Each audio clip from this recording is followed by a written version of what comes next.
Hi, everybody. Welcome to FNS Wrestling Podcast, episode 108. We're back in the basement, ready to talk about some wrestling. My co-host and teenage son Jack can barely hear over there, dealing with some double ears plugged from swimming that you can't shake for some reason. Oh, no, it's been since like Monday when I went swimming. Yeah. Last week I only had like one ear plug, so it was relatively okay. Good thing I am incredibly loud and obnoxious. You'll still hear me, right? Yeah. As we record this. Mm-hmm. I can hear myself. It's just like that's annoying. I'm almost used to it, but I can still. Luckily, it's not to the point where I can't tell the difference. Right. I'm still very aware. It's that... frustrating for your mother and I because you don't really hear us, and then you just go, "What?"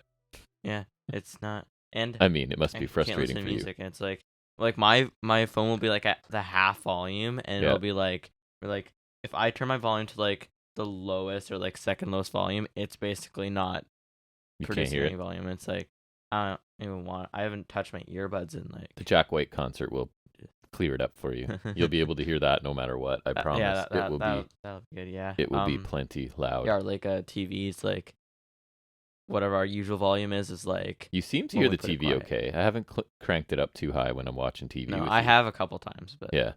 So yeah, that's what you're dealing with. And what else has happened to us this week? I don't know. Last night we were out, I guess. Oh yeah, it was my 16th anniversary with my wife and your mother, conveniently. So we went out for a Glad those are the same people. Yeah, we went out for a lovely meal at a restaurant we hadn't been to before. That your mother was, oh my god, the grilled calamari she got was like, you know, when she gets excited about food. Oh yeah, Sam told me about that, and then she's like. And they was like, you should send a picture of our pizza to flex. Yeah, so you guys flexed your Domino's meal to us. Yeah, the pasta was weird. It was the chicken Alfredo penne, right? But then also had bacon and mushrooms in it. I was like, what the hell? That's not the usual. No, I don't. You don't like mushrooms, they don't obviously. usually order it. So, yeah. And then there's another one which had like tomatoes and like green peppers and also mushrooms. Was it good? I had like a bit of the pasta. I just mostly just picked around but I didn't really eat it because then like. I know I'm gonna pick around a lot, so there's some wings and some like kind of like these bites that are kind of like crazy bread, but like smaller. So I just ate those, and then I had 3 slices of Hawaiian. Yeah, it was nice. Our neighbor friends of ours volunteered to feed you guys, so your mother and I could go out and have I guess we went early and did some shopping and walking around and stuff, and then went for a lovely Italian meal. And then tonight is. I guess they're not going to listen to this because it's a surprise party. Another anniversary. Right, other friends of ours on the street. It's their 20th anniversary, I think, this week earlier. So you just got outdone full. Those same friends are throwing them like a surprise anniversary thing that we'll go to tonight and probably, I don't know, hot tub, eat some food. I may do that. Might end up back at Shepherd throwing some darts. That's what we did last night. So it was a fun night. Day before yours is Toast Day. Right. Our cat. Had Toast for 5 years now because we got her when I was 5 10, years. So. Yeah. And I was just telling you, your brother's off playing in a tournament this week for basketball, but it's not his normal team. He kind of got recruited to this team that they threw together for a tournament, and they're getting crushed, apparently, as your mother's most recent text was. But I think your brother's playing well. It's just this team has never played together, right? And they're playing strong teams. But so his regular summer league's going great, undefeated. I'm sure you're very proud of your younger brother for his undefeated summer league season. Sure. Won the semifinals the other night, closer than it should have been, but they are playing in the finals. I don't know when it is, but it's this week. So then his summer league ball's done. Hopefully goes undefeated, wins a championship. We'll see. What else is new? I don't know. What have you been doing this week? Nothing. Not a whole lot. Watching Rebels. Bought a big jug of Sunny D from the dollar store. That's not here because it's almost done. So I figured it wouldn't last me the whole pod, so I gotta. And you were making note of the chemical aftertaste of the Sunny Delight? A little bit. Yeah, a little bit. Yeah. Yeah, but that's okay. Because I don't think there's a lot of juice in there. There's mostly interest in the orange mango. Yeah, whatever. It's worth a shot. I want to get more money. I'm gonna go buy pineapple juice from Walmart. Dollar store can't steer you wrong, you know. Can't go wrong at the dollar store. Yeah, exactly. Right. It was kind of cool. All the stuff I got at dollar store cost me $4 even, which is always fun because that doesn't happen a lot. You know, it's just like that number. Trying to think right, a perfectly round number. Yeah. I remember my standard order at Subway for a while came out to $6.66, which was pretty weird. It was like, well, it was $3.98, but then you rounded up. I was like, oh, right, because there are no pennies left in Canada. I don't know if America has adopted that or not, but we have eliminated the penny from our how long ago did that happen? Legal tender. It's been years and years now. Yeah, no, it's been a while. I lose track of things, right? Yeah. I still remember when we had $1 bills and $2 bills because, for our American friends that may not know, our $1 and $2 are now coins as of I think the loonie was like in 1987. I was gonna say it's been like. And forever. then the toonie was I don't know when. I never witness the Bills. I did. It was a great change for me because my dad, when he would flop down in his lazy boy, there would always be change falling out of his pockets. So when the largest denomination goes from a quarter to a loonie, that's big money, right? Suddenly there's dollars dropping down into, and my sister and I, your aunt, would fight over who got to look under dad's chair because we would tip it forward and there'd be like, $2, $3, $4 under there. And in the 80s, early 90s, that's a significant sum of money. That's a windfall. So yeah. And then I think the toonies was too late in our lives, but the loonie hit when we were kids. So it went from, because we'd be in the family room, my sister and I, and my dad would like sit down into the chair and you'd hear the money falling through. Yeah. And my sister and I would look at each other like, oh yeah, it's my turn next. It's my turn to steal dad's money. So, but we figured if he didn't claim it, right? He knows it's there. We never claimed it. So we took it. But yeah, so that's an interesting tale that is pointless. But anyways, I don't know. We should probably talk about some wrestling this week, do you think? Yes. All right, so let's move into our first segment where we take a look at some of the week's wrestling news and rumors.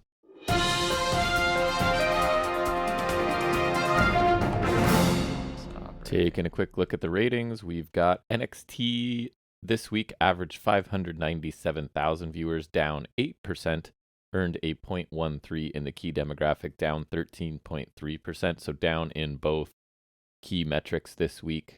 A significant, I think 13.3 is not insignificant, right? So slightly down this week for NXT. And then AEW Dynamite, it was this week's special episode Quake by the Lake, right? Which, don't think that's my favorite name of their special episodes, but no, whatever. I think it was more like a location-based one when generally it's just like... Yes. They have like the title or whatever. Like, what do they usually do? They always do Fyter Fest, Fight for the Fallen. There's always Winter's Coming. Which, yes, that one. That was one of the best things, but honestly, I'm fine with that one now. There's always, I guess, Blood and Guts counts. Yeah. I'm trying to think. They always do a lot, but I'm like, they sometimes they're like random. Oh, I can't. I guess there's like Holiday Bash or New Year's Smash. Like, I don't know, Quick Fight. Like, it's alright, but it feels like very like 80s. Yeah. Or something. Yes. Like. Yeah, so like WWE would have done that for like a big show. Like feels like Hulk Hogan takes on blah blah blah. Feels Quake like by the Lake. Early 90s WCW to me too. Yeah, like Bash at the Beach, Quake by the Lake, that for kind sure. of stuff. Guess for that episode of Dynamite, do you think the average viewers was up or down? Up. And what percent? Up is correct. Pick a percent. It's never severely. 3. 3.6. Very nice. So yes, 972,000 viewers, up 3.6. Key demo, up or down?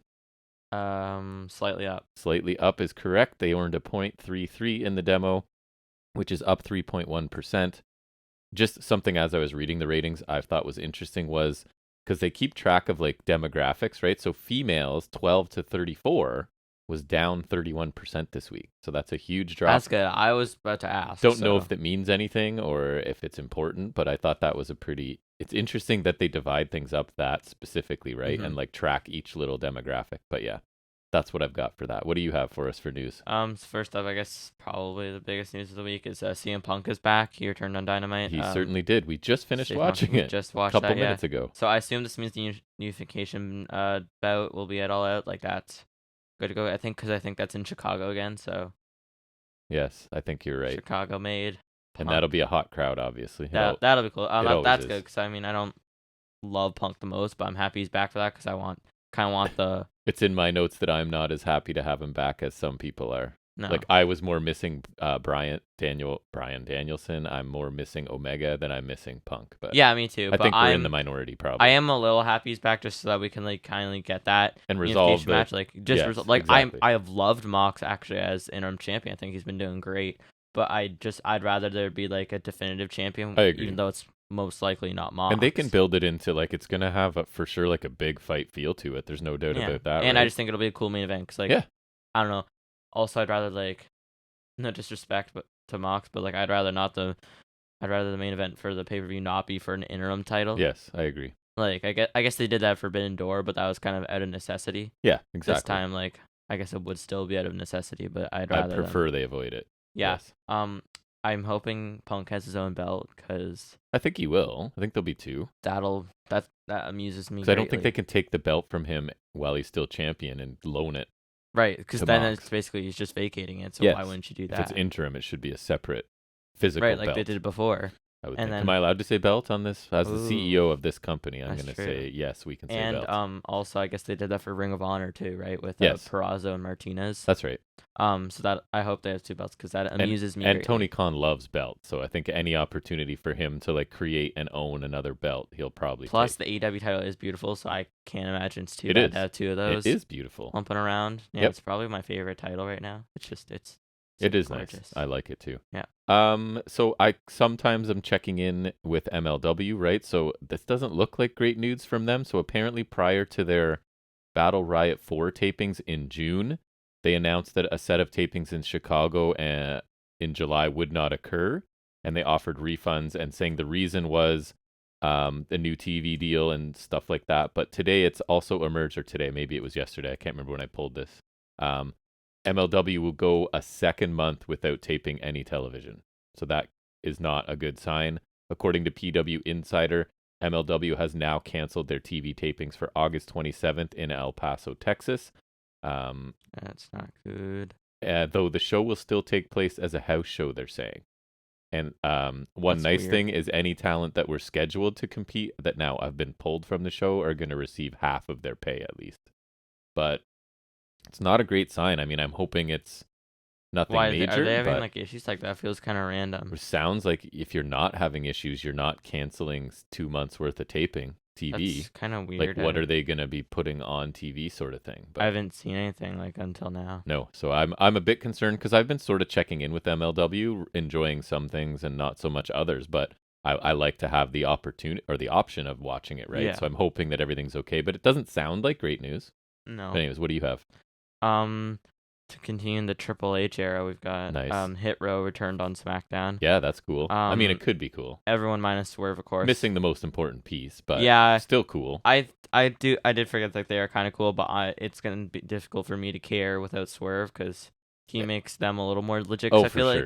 like they're just kind of a mid card. Like I don't see them as tag team champions, and also I feel like their hottest period is behind them. Like it was a long because think about it, Swerve debuted in AEW Revolution, which would have been spring this year. So last time they were on TV would be like Yes, it's been a long time. it has been so a long time. I can't say I care too much. I mean, they're still kind of cool, but it's just like I don't know. Swerve was one of the main reasons I made that cool. Me Like, too. Oh yeah, it's like he was turning the heel, coolest. and then they interfered, and like there's whole feud with Leon Ruff, and they kind of got brought in, and he won the title. Honestly, it was really cool. Top Dollar added something. I don't feel like the other two. Well, especially in the ring, the B-Fab was. I remember she was awesome. Adonis is alright because he was already around before. But he's not like a needle mover. He's a guy. Like No, you could have replaced He's him. solid though because I know he Yeah, was he around is. before the faction. Right? Yeah. So yeah, that's cool. That's good for them. But I'm not caring too much without Swerve. I would love to be a fly on the wall. There must be some awkward interactions between Triple H and his father, his father-in-law right now, right? Because he's basically going, I'm bringing, like, there's no way that he's not basically telling Vince, either through his words or actions, like, I don't agree with a bunch of decisions you made, right? A whole bunch of people that you released, I'm bringing back. Well, and first, it's like pushing people. First chance I get, right? I didn't put him in news, but also he gave Angel Garza his last name back. So it's like bring back a bunch of people, push Tommaso Ciampa the way he should have been, right? Make him Even less just of like a little bit for now. less of a goober than he was, sort of thing. So yeah, a lot of interesting stuff He brought going on. literally the week after he brought back Max Dupree, like literally a thing Vince said. He just straight up undid that. Cross and Scarlett back, Dakota Kai back, right? Rumors of other people coming back that may come Cross. up. So for my next news piece, unfortunately, it's another like, what's going to happen to this federation sort of thing, and that's Dave Meltzer talking about NXT UK. A lot of uneasiness within the UK crew, with the next 2 sets of television tapings canceled on August 9th. The reason given was that BT Sports Studios, where they record their shows, has to be used for some football, or as we call it, soccer coverage. But, I mean, you can imagine people are nervous, right, when you suddenly have days of taping just canceled. And you couldn't find anywhere else to do it, so you just shut down, right? So, I guess it would be different if, like, they found another spot. Right, like, our facility's being used. We're going to try hard to find somewhere else. But they're like, we're just going to cancel TV tape. So what are you going to put on TV? I was going to say they're in the middle of a tournament right now, but I guess they Right. could have already taped that. I imagine probably, those are, as they so say, in the can, in the business, at right? least they would have that. Because if they're stopping tapings right in the middle of the tournament, like that Right. would be even worse. And people are a bit confused because NXT UK was one of the things Triple H sort of spearheaded the formation of and has always been supportive of. So they're kind of like, it'd be weird timing for it to like survive the Vince era where he clearly didn't care about it, and then die in the Triple H era where he's the guy that's maybe supposed to care more. I personally like it a bit. Like, I don't know. I feel like, because I remember there was like, there was been multiple murmurings like a long time ago. I remember of like, oh, they might start NXT India or NXT Japan. But like, I think NXT UK had like the most, I don't know, like, it made the most sense out of those in my opinion, because like, I feel like Japan, there's like a lot of options there. There's a lot of options there, so I don't think people go there. And also, anyone Japanese that they send, they usually just take in like straight like, over. Straight to NXT. Like they took in Nakamura or Kushida or Hideo Itami, but like I think NXT Io UK, and Asuka Io, yeah. And like, so I think NXT like UK, out of all the branch offs you could have done, made the most sense. So yeah. I don't know. I'd be surprised if it. I don't want to see it go. We've sort of lost touch. Like, we watched the first little bit of it today, but we've sort of like, I'll still check back in and hope it's good. I don't want it to be gone. I never want fewer options. I find it hard to believe we have a universe where NXT UK would die and Level Up exists. True. I forgot all about Level Up. What do I have next? Because it's not 205 anymore. I know you want this, an update on Ari Daivari, because, he's your favorite wrestler, right? Yeah. Of course. I love that faction. Fightful Select is reporting that not only is he working for the company in-ring as talent, but also he is producing matches. He was a producer, and I think he has a history of producing matches. What would that be doing? His most recent match that he produced was one that we actually quite liked, and that was the women's tag match where Baker and Hayter took on Thunderstorm. What would that be doing? What do you mean? Like just sort of laying out the match and how it's going to go. Oh, okay. Like sort of, who knows for sure, but probably bullet points about like just laying out the flow of the match and some of the major spots probably for them. So yeah, if that's any indication, like I really like that match, right? So I don't know. Hopefully he is useful because he's definitely on the show as a wrestler this week or performer. I guess he didn't wrestle, but what you got? I've got 2 more related to Ari Daivari. Nice. His buddy Parker Boudreaux, FK Harland, our guy. FKA, as I described him to you today, Brock Lesnar if he stopped working out. Right. Is all elite. Yeah. I'll talk about. I don't get it a bit later. Like I don't. I told you he has some sort of like connections to people in the like I remember before WWE there's like, this guy's the next Brock Lesnar. It's like, he's got friends that part are of like, it's all the tattoos for me. Like he's got tattoos right up to his chin. I think he's got friends in like the hip hop industry or something that maybe they want to use as well. Like I don't know, because I don't see it with him. He doesn't. He's like a big menacing looking dude, and that's it. For me, like visually, he doesn't look that great. Like I said, like the tattoos. It's like I don't know, and just like I watched him attack best friends after the Daivari match, and he's like, I like all the facial expressions he does, and like whatever, it didn't look great. And then also don't need him in ring, he doesn't look the best, and like his finisher's pretty lame. Like. Yeah, we don't need him. And for me, and I think you're the same, AEW is still the place where you got to be pretty good in ring if you're going to get much attention, right? So the roster's bloated. They don't need people. B, they don't need another huge guy that can't work. Yeah. We already have Satnam Singh. And I'll talk about it later. Like, I don't know why the Trustbusters are in the tournament. Like, they've never been on TV. And there's so many better options. Although I guess if you need filler. Yeah, but there's better filler options. Yes, I would agree. Maybe they need heel filler? It's not great, but I'd rather the factory in there. Like, wow. Obviously that's not great, but like the factory are at least consistent, and I don't hate Aaron Solo or NQT. It's like they're fine at least, you know. So like, it's weird. There's some. I think maybe they're trying to build the Trustbusters for Ring of Honor. I don't know. But like, then send them there, because I don't. If they're in Ring of Honor, I don't care. They need somewhere to send them. It's not even that like I don't like Parker Boudreaux. It's like I also don't. Slim J seems very indie. Very, like late '90s indie to me. And it's what like, it feels like. How do they fit with Ari Daivari, who's like the? That's funny because that's in my notes when we review Dynamite. Like it's a very. I don't see the connection. I don't understand it. An odd group, but and you say he's trying to he's investing in the best talent. I can't complain about how WWE just throws people together based on their ethnicity and then complain when it seems random. Like, I can't have it both ways, right? I don't like when they're like, hey, you guys are all this ethnicity, so you're a For group. business. So I shouldn't complain when it's like, it seems random to me, right? But random people hang out in life all the time, so Yeah, it it's not, could work. but like It also I depends on guess their chemistry, right? character wise. Yes. Like, but yeah, it's odd. Yeah. This one's definitely in the rumor category. It's going to make you happy. We sort of talked about it off air, but rumors of the Wyatt. Have you heard this part? Like, I know we talked about Bray returning, but the rumor I heard is because he changed his like social media handle to Wyatt 6. That's been his thing for a bit. So they're speculating that maybe the Wyatt 6 is going to be like his faction, since Triple H is more comfortable with factions and loves factions. I love Bray Wyatt. Also speculation that like they're going to be, so like Loomis might be the first member and they're going to sort of be debuting them, right? So I was wondering if like Eric Rowan was coming back, but I guess not, right? He could. I don't Yeah. think he signed AEW, Right. so So the idea is, and I think it's just people speculating and hoping, right? Like, okay, so Loomis shows up, then somebody else, and then Wyatt shows up as maybe the last person. I could see that because Loomis did come out of the blue, and I'll talk about that in a and second. he suits. He does, the yeah. I feel, don't right? love Loomis, but- but this could turn it around. Yeah. I'm open to that idea. So I know I'm not a Bray Wyatt fan really at all. I love but Bray Wyatt. I know you're a big I fan, really hope so- at least like I think White Six is cool, but I still need the Fiend and I still need the Funhouse. The Funhouse was, and it obviously kind of petered out, but So under if that, Triple H, I think the Funhouse has a lot of potential. if that whole thing, it had a ton of potential. It was awesome. For me, then they went hard into Supernatural, where I wanted them to go into just, this guy's crazy.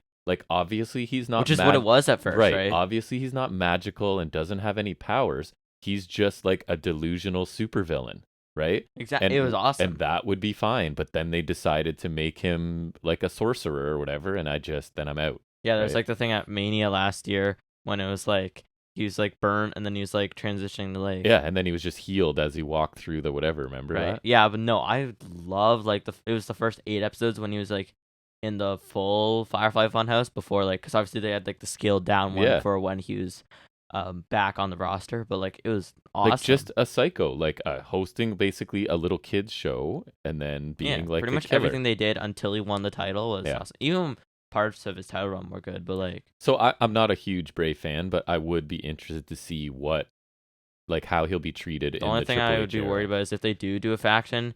You said doo-doo. Huh. And I'm a child, ladies and gentlemen. If they do a faction, like then it would I would kind of fear for like if they would end up doing the Funhouse then, because I don't know how those work together. Yeah, they might. I don't know. So maybe I guess they redo Bray Wyatt again. It which could, right? Sucks because I love the Fiend. That was awesome. But he's a creative dude to some degree. I do trust him. I don't think he's as much of a creative genius as people do, but I think he has ideas for sure. Yeah, Some of them are good. I trust him. Some of them are not. We'll see. I hope that he does. For come your back, sake, I that'll hope he comes back too. That'll be cool. What else you got? I only have one more after. So related to that, obviously we did kind of talk about Loomis did return to WWE. So Yes. he was after some AJ Styles match or whatever. He was just like doing this thing where he stares. And he was just like up against the barricade, like with the hood on, and then he got taken away by security. Like basically I heard nothing it was happened. done fairly well. Like people were like, "Is this guy just a random dude? Is it somebody?" Basically nothing happened. Yeah, Right. and then his hood was and like, oh my god, it's Dexter Loomis. Kind of related to that, WWE have reportedly been reaching out to Loomis, which is true, and Yeah. Johnny Gargano. So I here's hoping that I have no both are reason. true. I feel like Gargano's coming. He has to be coming. I feel like he and is. now Triple H, like I don't care if he's here or AEW. I think both are fine. to me. Apparently, commentary, and it could again just be a red herring or whatever. In the Ciampa match, use the line, "Sometimes you have to do it yourself." So look at Jack is smiling, really big smile across from you right now. Nice. So whether that's Main just, roster Ciampa Gargano, that'd be made the- interesting. it could be just them trying to trigger talk about it, right, with no plans Which for would it. be but even then that's cool because that's smart because that's something they probably wouldn't do. right. So usually. I mean, I have no information. I just feel like he's coming, I think, and I he's feel gonna like too. it's kind of all. I've heard that Shawn Michaels has been dispatched to try to get Gargano. I feel like it's all worked out kind of beautifully for Gargano, right? Like he took time off with his kid, which is an amazing thing to do. And then his main barrier to his success is in gone. WWE retires in disgrace. Gargano looks like kind of a genius. Right, and now it like we know that Triple H believes in him, and that's who's in charge now. So it's all coming up Gargano, which I guess is why I'm saying to me it would make sense that he comes back. Yeah. It's all sort of Now, perfectly I think falling he into still place. could for go to him. AEW, but now he doesn't have to. I Right. guess. Yeah. So that's cool. I almost I'm think there's more hoping for room for Gargano. him in WWE, right? I agree, because we yeah. talk about like AEW's roster is bloated with Mhm. stars, and WWE refuses to make any stars. It's basically Roman, Brock, and then everybody else. Mm-hmm. So they could build him, right? So Mhm. I'm hopeful. Mhm. Is it me or you? Me? My last one. We talked about it again off air, but New Japan is teaming up with Stardom, and they're going to introduce an IWGP Women's Championship. It's a first. Yeah, because New Japan doesn't even have a women's division at all, No. right? So, and the good news for us, I think, is not only will it be defended in Japan, but also the United States. So I'm kind of excited by this news because I've really wanted to check out Stardom. I have a couple times, but with no English commentary, right? I don't have to have English commentary. I used to It watch New helps. Japan without it, especially when I Yeah. don't know anything about anyone, right? I want a little bit of backstory about characters and feuds and stuff, and I don't get any of that. So, it'd be cool if Stardom talent end up showing up in the United States because I'm very interested to check it out. I just need it to be a bit more accessible. So hopefully that's good news. And I am done with news. You? Couple more. Nice. Another WWE draft is expected to occur in the not too distant future. Yay. And so then it's kind of because some Raw stars are expected to appear on the post Clash at the Castle SmackDown. Yeah. It's a bit of. But even that, there. like, yes, the draft is stupid and lame every year, but now that it's somebody else's vision, right? It could be That's interesting. true. Because, That's like, true. the actual draft itself is not a bad idea. It's just the way they execute it is terrible. So now with somebody And else. like they always swap titles. Yeah, yeah, exactly. Like, we're going to just switch shows and take the belts. And that also became predictable, too, because when one champion gets drafted to one roster, a comparable one. They haven't done it in a while, but like say the mid card titles, one of the mid card titles switches, you're not having two mid card titles right. on one. So the other show, one's right? magically coming and back. And also SmackDown stars are being lined up for the September 5th and 12th Raw. So 5th would be, I think 5th would be the post Clash of the Castle because I think it's September 3rd, right? Yep. So I think that would be the post Clash of the Castle Raw, and then the 12th would be the next week. Not confirmed, but T-Bar and Max Dupree are set for repackage. Like I think within that. So that's the wording I found. So I don't know if it's like a repackage, I heard somewhere that or if does that mean like switching shows? T-Bar and Marseille. Nope. T-Bar and somebody. Mustafa Ali had a really good match on main event. Apparently, like someone suggested they were trying to prove a point, sort of thing. Because we know, like, we've seen Dijakovic or whatever, T-Bar. Like, some of his matches, remember how much we love the Keith Lee? Like, we were just like, had 3 or 4 matches? We were just like, let them fight every week, man. Like, every one of their matches was... And I'm not a huge fan of either one of those guys. Maybe repackaging them is like, you just go back to Dijakovic and LA Knight. Like, I don't know. Because he's a good natural big man, right? Like, I don't understand.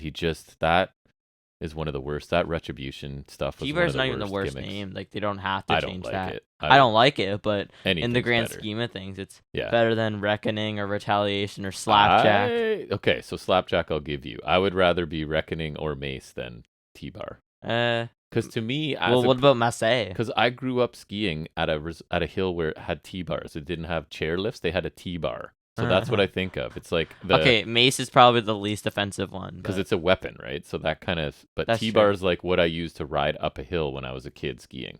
There's nothing intimidating or tough about it to me. Slapjack. And Slapjack's just dumb. Like it just sounds dumb. His mask looked like one of those like a dollar store it Halloween looked like a paper mask. plate, and then you just it painted like some parts of it black. Like, it was awful. It was so funny.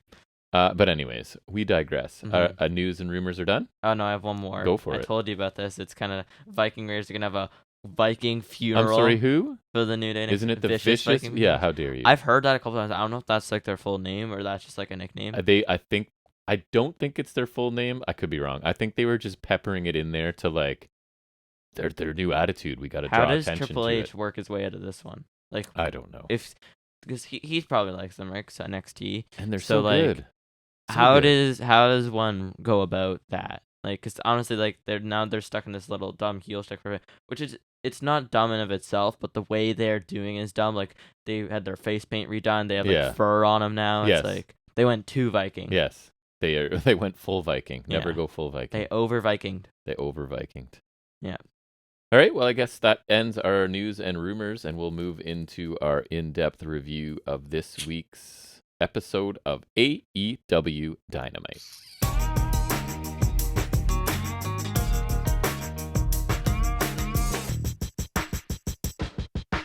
We kick off with Brody King versus Darby Allin in a coffin match. Again. No, not a coffin match again, but them facing each other again. Well, and a coffin match again. I thought this was a good choice for an opener. Mm-hmm. Regardless of how I feel about it, we'll hear. For Quake by the Lake. You didn't like it? By the Wake. No, I did, but I didn't like some things. Sting. But we'll get there. Maybe. Sting. Maybe. You didn't like. Say you didn't like Sting. No, I leave that for you. You That's your. didn't That's like your Sting. gimmick, brother. You didn't like Sting. I know you didn't. Darby had a different face paint that actually looked cool. Like it actually looked different this time. It did. It looked a little more gray. Like I don't know. It looked cool. I really liked it. King also had face paint He did. like that. Yep. That is cool. He's just a crazy looking dude, man. Like I would not want to run into Even him. more so because Darby surprise attacks King when he reaches the ring. What? Rhyme. I was just gonna say, is that you're waiting for me to acknowledge your I didn't poetry? do that on purpose, but I just noticed. Yep. And he attacks him with the thumbtack skateboard, and so he busts open That King's was cool. face pretty good. Yeah, that was Mhm. unique-ish. So that was cool. He was bleeding the whole time. He was very, very bloody, Yeah. like dripping off of him. And then his beard gets red. Yeah. Avalanche code red by Darby. King sends Darby over the barricade, and he hits his back off the top of the barrier while going over, so that was kind of cool. King goes for a splash from the turnbuckles to an outside table, but Darby moves out of the way, so King just basically jumps through a table. Destroyed it. And Yeah. I think it was just before this I noticed, like, he looks crazy, right? Because he's got tacks stuck to or in his stomach. Yeah, like around his belly button. And it was like blood just dripping from his face. And he's just this giant tattooed guy. He just looked crazy. He looked was awesome. cool. Really cool. Yeah, this is when I made a note. King's face is super bloody. It has been for a while. And it's on his entire forehead. And it's just seeping down his face. Even some of his beard is red now. Yep. Like, it's because, like, he's got, like, there's, like, a bit of face paint shining through, but, like, his entire forehead's red. And it's just, like, dripping down his face. That's their foreshadowing of Eric Redbeard coming. He's getting an actual red beard. Out. Yep. Darby looks like he wants to suicide dive, but let's go. And Malachi Black and oh my God, Buddy Matthews. Yeah, finally back. So that was nice to see. My boy's back. Yep. After distraction from Julia Hart, our favorite House of Black member. So intimidating. This 100-pound little blonde lady who's trying to act tough. We'll talk about that again later. Matthews attacks Darby, hits a Murphy's Law. I'm still calling it that, even though his name's not It Murphy. looks cool. Honestly, I feel like slipping. Like I do call him Murphy sometimes. I just like that name better. Too. Buddy That's what I'm Murphy used sounds to. better. I mean, Buddy Matthews is like, I don't know. It's pretty like, similar. That's the buddy part I'm not a fan of. I don't care what the other part is. Nah, I like it just because I'm used to it. Yeah. But like it annoyed me when he was just Murphy. Yeah. Cause it's like, oh, Buddy's not heel. Well, Murphy's not necessarily like the best either. So why not just Oh my keep God, his name? Murphy just took me back to. Oh, I'm gonna have to look that up. Impact. It was Murphy and. Oh my God, I'm pretty sure it was Gunner and Murphy, and Gunner was Riker. Yeah, I was gonna say the hate-filled man from the guy. Right. Didn't he have like a thing with Shaw? Yeah, Sam Samuel Shaw. Yeah, I think it was Loomis. Gunner and Murphy. Who's Murphy? He was a big guy that never really became anything Oh, else. is he not? Okay, I thought it was like someone else. And House of Black, prop a table in the corner, and Black holds Darby against it. So King hits a cannonball to Darby through a table, and that was pretty cool. It was. And then I made a note, holy crap, his face looks insane, so bloody. Sting returns, ... That's all I care to note. He hit Murphy with the bat, made him look like a chump. Did you talk about how Sting returned? I missed it. Came out of the coffin. Yeah. Also his face paint's a little different. Because as soon as it cut back, you're like, why is the lid to the coffin closed now? Right? Yeah. It was open this whole time. Yeah, it was literally open. Like, how did they get him in? I don't think it did Buddy any favors standing there. No. I'll talk about it. Go He's ahead. just like sorry. waiting for him to come. Yeah. How did they get him in there? I don't know. I'm sure he just walked down and hopped in while the camera wasn't on. And the fans probably knew. Maybe he ran out There's when the lights came out. There's no other. I don't. Yeah, could be. Maybe he's like under the ring when when the lights went out. He opened the or like he just hustled in there and they closed the coffin. Like Maybe Actually, I find it hard to believe he hustles. maybe because Sting is so old, that's actually his coffin, and he's just like test driving it. But it was open. Just kidding. That's mean. Many good That's decades possible. left, Sting. If he keeps wrestling, he could get himself killed. So stop wrestling, Sting. Take the note. Also, his face paint was a little different. Like half of it was like the eye makeup similar to Malachi Black. Mm-hmm. So, I was gonna say that was cool, but that was different. It was different. Sting's not cool. So, King byslams Darby on the steel stairs. That was cool. The finish comes when Darby chokes King on the apron with King's chain. I guess it kind of mimics when King chokes Darby on the apron, something like that, I guess. Yeah. Just with the chain instead. And King falls limp perfectly into the coffin, which looked pretty cool. Oh, yeah, he And nailed the Darby end. picks up the win. Yeah, because that's the kind of thing, like, you got to nail that, otherwise it looks kind of It looked perfect. It looked like he was basically knocked out and just kind of fell into the coffin. And the lid closed. shut. Yeah, it was beautiful. Awesome. What'd you think? I was really into the match, and it was, like, on pace to be something I really loved. And then the lights went out and sort of lost momentum for me, right? I get establishing House of Black as a faction that would for sure get involved in something like this, but I don't think the Sting stuff really added much to this for me. It's a detractor for me automatically. Why? Like, first of all, why did he sit in the coffin for so long and let Darby Allin get destroyed by 3 people, right? Like, he's getting triple teamed For real. by vicious and he's just lying in the coffin waiting. It's like Sting, it's more important to Sting to make this entrance than to actually help Darby Allin, right? So it kind of makes Sting look stupid. Never. I thought Matthews looked a bit silly letting Sting slowly get out of the coffin.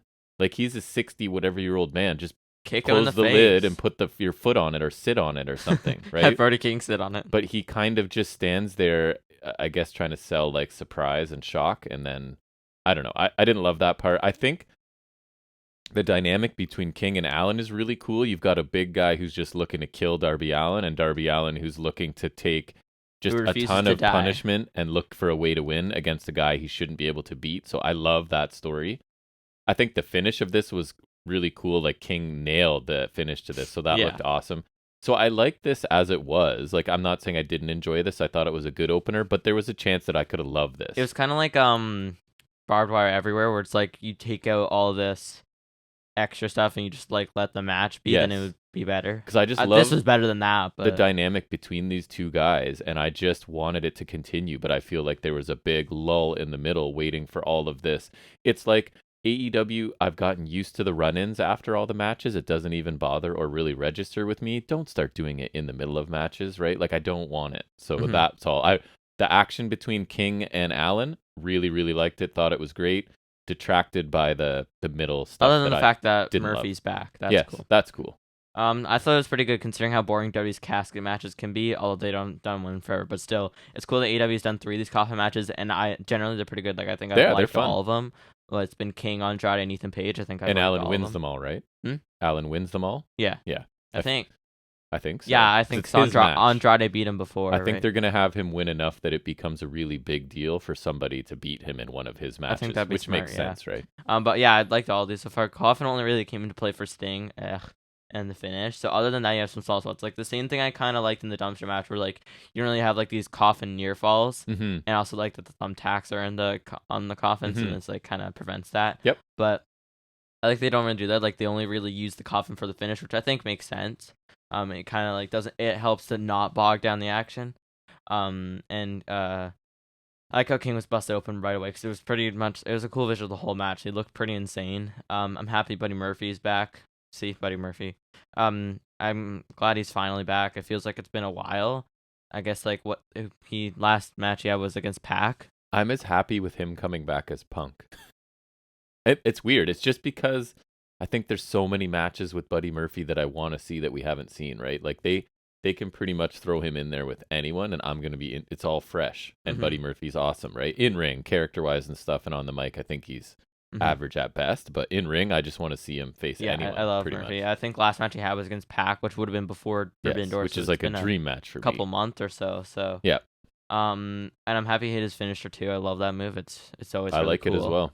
But I'm annoyed he had to look so dumb taking Sting's crap and waiting for him to get out of the coffin. Because considering how fast he walks down to the ring, it must suck waiting for him to get out of the coffin. Buddy Murphy's back. That's amazing. And he's not super smart. Because why is he waiting for the 60-whatever-year-old to gingerly get out of the coffin and beat him? Right? And like, ginger. Buddy Murphy's a ginger. That wasn't even intentional. I try not to use that term in that sense. Well, on the topic of Sting, I don't know why they're making Malachi Black versus Sting kind of a thing. They keep like, oh damn, I rhymed again. You did. Like they keep having like stand-ups and like, oh, these guys are like staring at each other or whatever. Like, like they were staring at each other on the stage, Malachi and Sting. Like, oh yeah, they're trying to get that big match. Why is this a thing? There's no universe where Sting should have any prominent feud in 2022 at all. I don't care what it is. Imagine how fired up you're gonna be if Sting wins the match. Oh. If he even faces Malachi Black, it'll be livid. Oh, they're clearly building to that match. It's coming. There's no universe where Malachi Black shouldn't absolutely kick his ass, and kick his face. I'm hoping, but it's I'm Sting. hoping that what?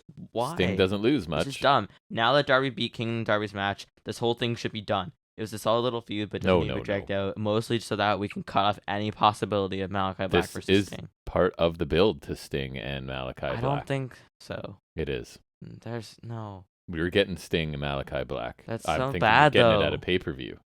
Oh, that's what. And hopefully they're using it to elevate Malachi Black because they see. How does that elevate him? Sting's old. But Sting doesn't lose in AEW, really. That's so stupid. I don't get why they have Sting there. Like I do get him. why they. He gets a pop, right? I don't get why he wrestles there. Probably sells merch. I honestly, I'm not a huge Sting fan, even in his prime, but I think they're handling him really well. Like I don't disagree that I would rather see other people wrestle in most of those spots he's in. I don't think they're handling well because I don't think he's embarrassing himself or anything at this point. They're using him wisely. By wrestling in a shirt. I don't want to see him at all, but I think just sort of fans love him. I'm sure he's selling merch. He's not embarrassing himself in the ring, so they're just going to keep repeating that formula for a while. I'm just hoping Seth Rollins can injure him more. I just hope Black gets the win out of that because that would help him. Sting should have been done after that buckle bomb. Well, they thought that he was, but he wasn't. Rollins should have buckle bombed him harder. No, we don't hope for people to get injured. Well, I don't want him to die. I just don't want him to not wrestle. Right. It was a good opener though. I liked it. Yeah, me too. Finish was pretty cool too. It was. Also I like them to make another coffin Darby fig, like the one I got. Yeah. But this time it's this face paint because it was cool, and this time you get an actual coffin. Right. Instead of just the box that is huge. Instead of just the box. Yeah. That would be cool, and I would like that. Mm-hmm.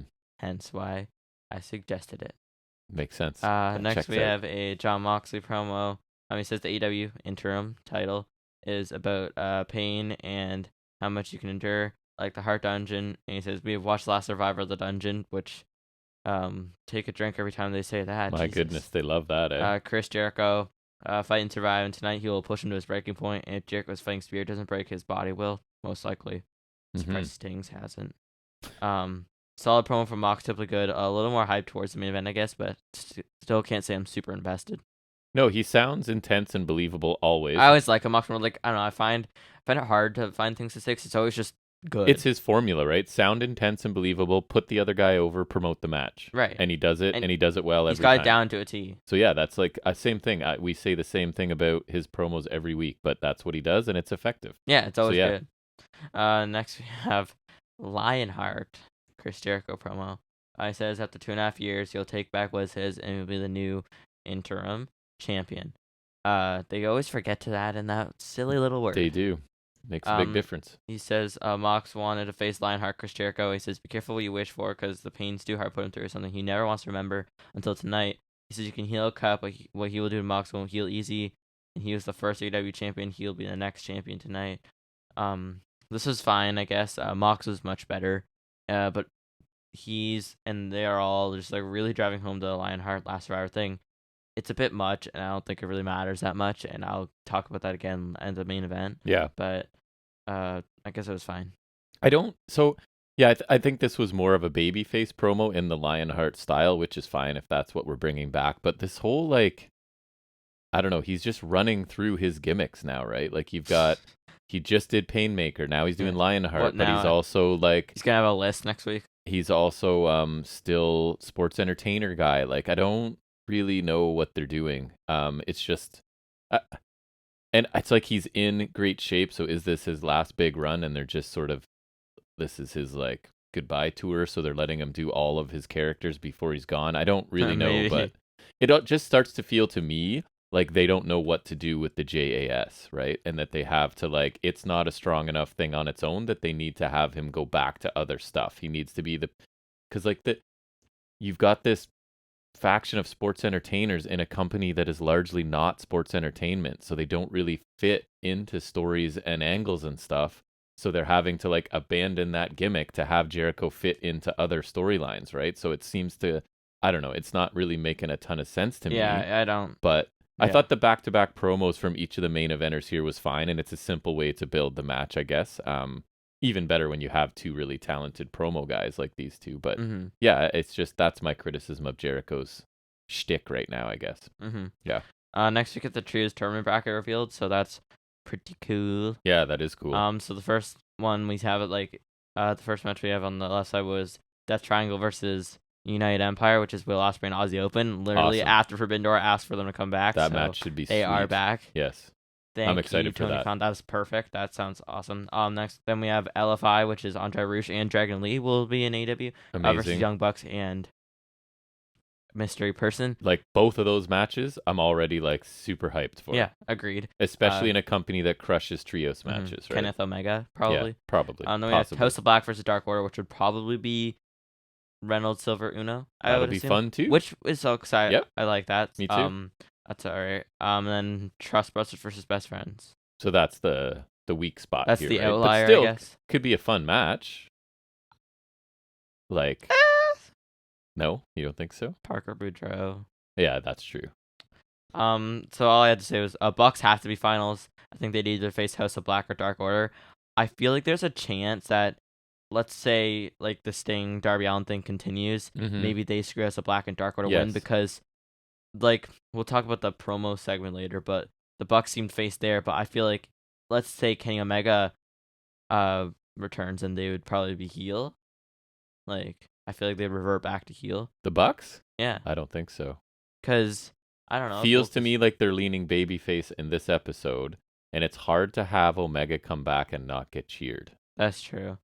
I'm not entirely sure where they're going. I feel like it could be that. I think that's a good point. But then also, I feel like they could be like baby facing to get Hangman, and now that that's not happening, they can just be dicks with Omega when he comes back. So I feel like House of Black versus Dark Order kind of hinges on, are the Bucks face or not. And when we talk about the Bucks segment, I think they've, to me, left it a little bit open-ended as to whether the Bucks are actually babyface or whether they're scamming, which I agree. Yeah, because I could see it going either way, honestly, and I think that'll depend. Like, let's say their faces with Omega, then easy. I think they would face House of Black, and if they're heel, I guess they would probably face Dark Order because Hangman affiliation. Yeah. Or I guess they could face Best Friends, but so I guess they could face Trustbusters. So I was sort of hoping that Adam Cole talking about him and O'Reilly not being cleared wasn't true, but I guess it is. Because I was hoping to see them on the opposite side of the bracket from the Bucks. Right? That would have been awesome. Yeah, I guess they could do that post tournament, but for sure, it would have been cool in the tournament. They can hold off on that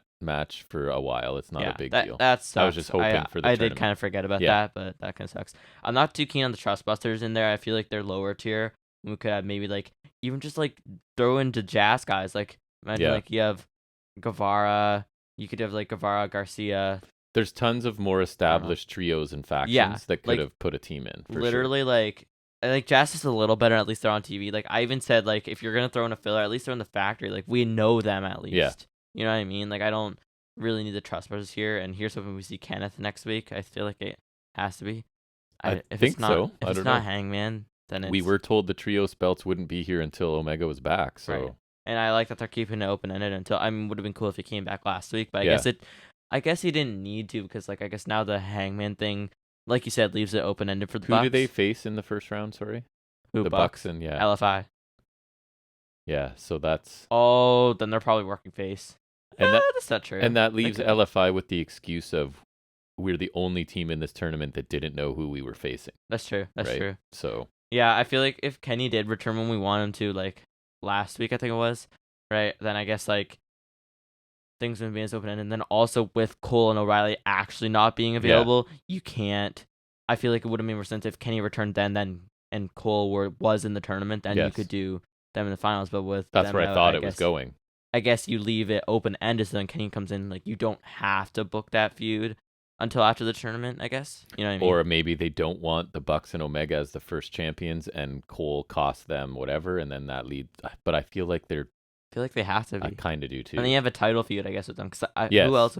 I guess I could see that it being could be like, their first hot feud coming off of winning the tournament. I could see it being fine. House of Black, or I guess maybe Death Triangle, but I'd love to see Death Triangle, but I think Pac already has a title, so that's true. Yeah. Maybe like, let's say Kenny Omega returns, right? Instead of Elite or Babyface, then they beat LFI, who are obviously heels, and maybe there's a chance that United Empire beat Death Triangle. Yeah, I That think could there is a happen. chance. And then like, isn't there like some online thing with like Omega and Osprey? Yes. So Building there's to that. Yep. And I think that I hope we get Elite versus United Empire. That'd be cool, actually. There could be, and that's the thing when it's trios, right? There's singles guys mixed in there, so there's opportunities to build you got like stories Omega and going Osprey, and then you got all over Bucks the and place. Aussie Open. Right. So that is cool. I don't know why they listed them as Osprey and Aussie Open, which I thought was weird. Yeah. Not United Empire, but that's okay. Anywho, moving on. Kind of related, I guess. We have Lucha Bros versus Andrade, El Idolo, and Rush in a tornado tag match. So I this guess is a bit of a dream match for me as well. This is kind of precursor to the tournament, somewhat. I love everybody involved in this. Mm-hmm. And he's back to Penta El Zero Miedo. I noticed no Penta Oscuro. Because that was dumb. They botched that. They botched it character hard. change so badly. I pretty much wish they never did it. Right, like let's give him this dark whatever, and then Penta he dark. loses and does nothing differently. Right, it was like entrance, It and was that was bad. it. And even then, that wasn't. I cool hated after the first props few on the times. entrance, the shovel and the gravestone. Not a fan.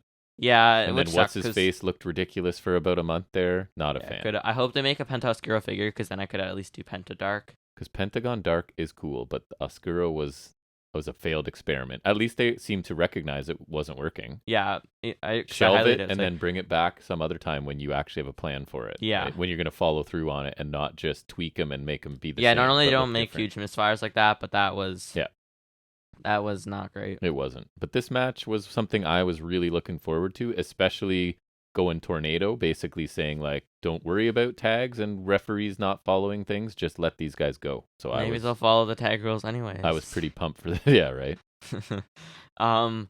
So notables, Rush hit Phoenix with an overhead belly to belly in the corner, which always looks cool. It does. Phoenix hit suicide dive to Rush and then Topic on Hilo, but through the ropes to Andrade, like the Lope con Hilo, I guess. Yeah. Phoenix hit a splash to Rush for 2 count off of Penta's shoulders. That was cool. There's a stereo Topic on Hilos by Lucha Bros. Penta Destroyer on the apron to Andrade, who's wearing a shirt the whole match. Looked cool weird. too. Yeah, he was. That was odd. Shirt and his ugly pants. All right. It's a lot. It's good heel work. Rush hits a straight jacket pile driver to Phoenix, and Penta's mask, they tied like the back of it to the ropes. Yeah. And so he had to like unmask himself to break the pin, which is kind of interesting. Yeah, I mean they've worked this whole unmasking thing in, right? And it was cool they found a way, to me at least, for he had to unmask himself. Yeah. Right? So yeah, I thought that was okay. The finish comes when Rush kills Phoenix with the bull's horns, like just kills him. And the camera angle they went to looked perfect, right? From behind. Yeah, it looked amazing. Andrade hits the hammerlock DDT to pick up the win for LFI.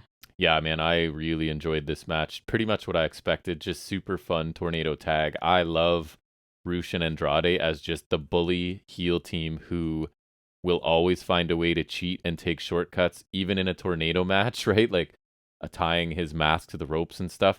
Even if they, like, I don't know why I'm such a sucker for that. They're talented enough to beat anyone already, but they also just cheat constantly, even if they don't have to. And I really like that about them.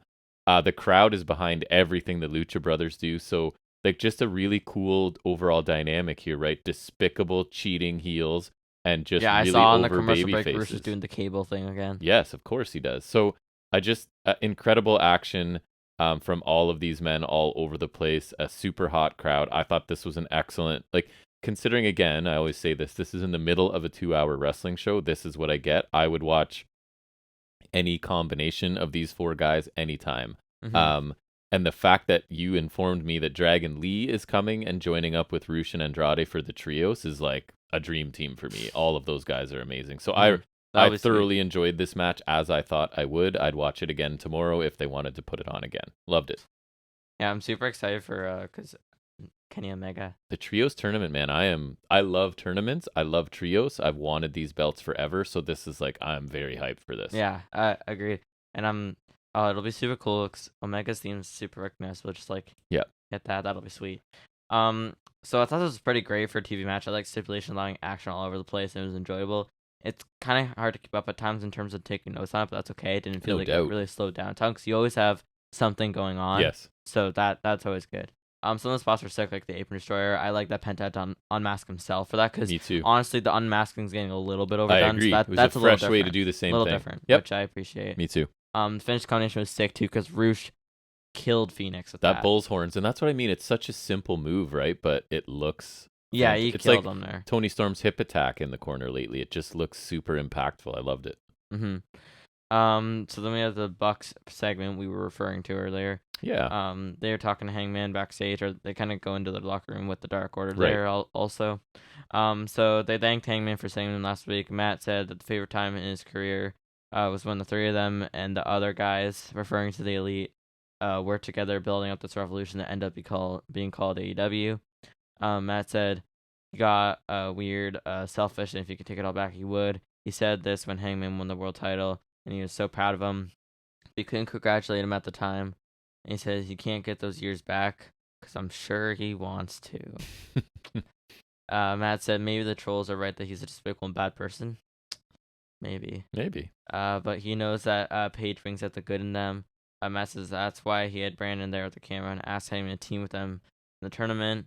Hangman said he would love to, but he can't do it. He said that the Dark Order were the guys that were there for him the last couple of years. And Paige said that he thinks the Trios tournament is the Dark Order's chance, with Hangman not involved. Ugh.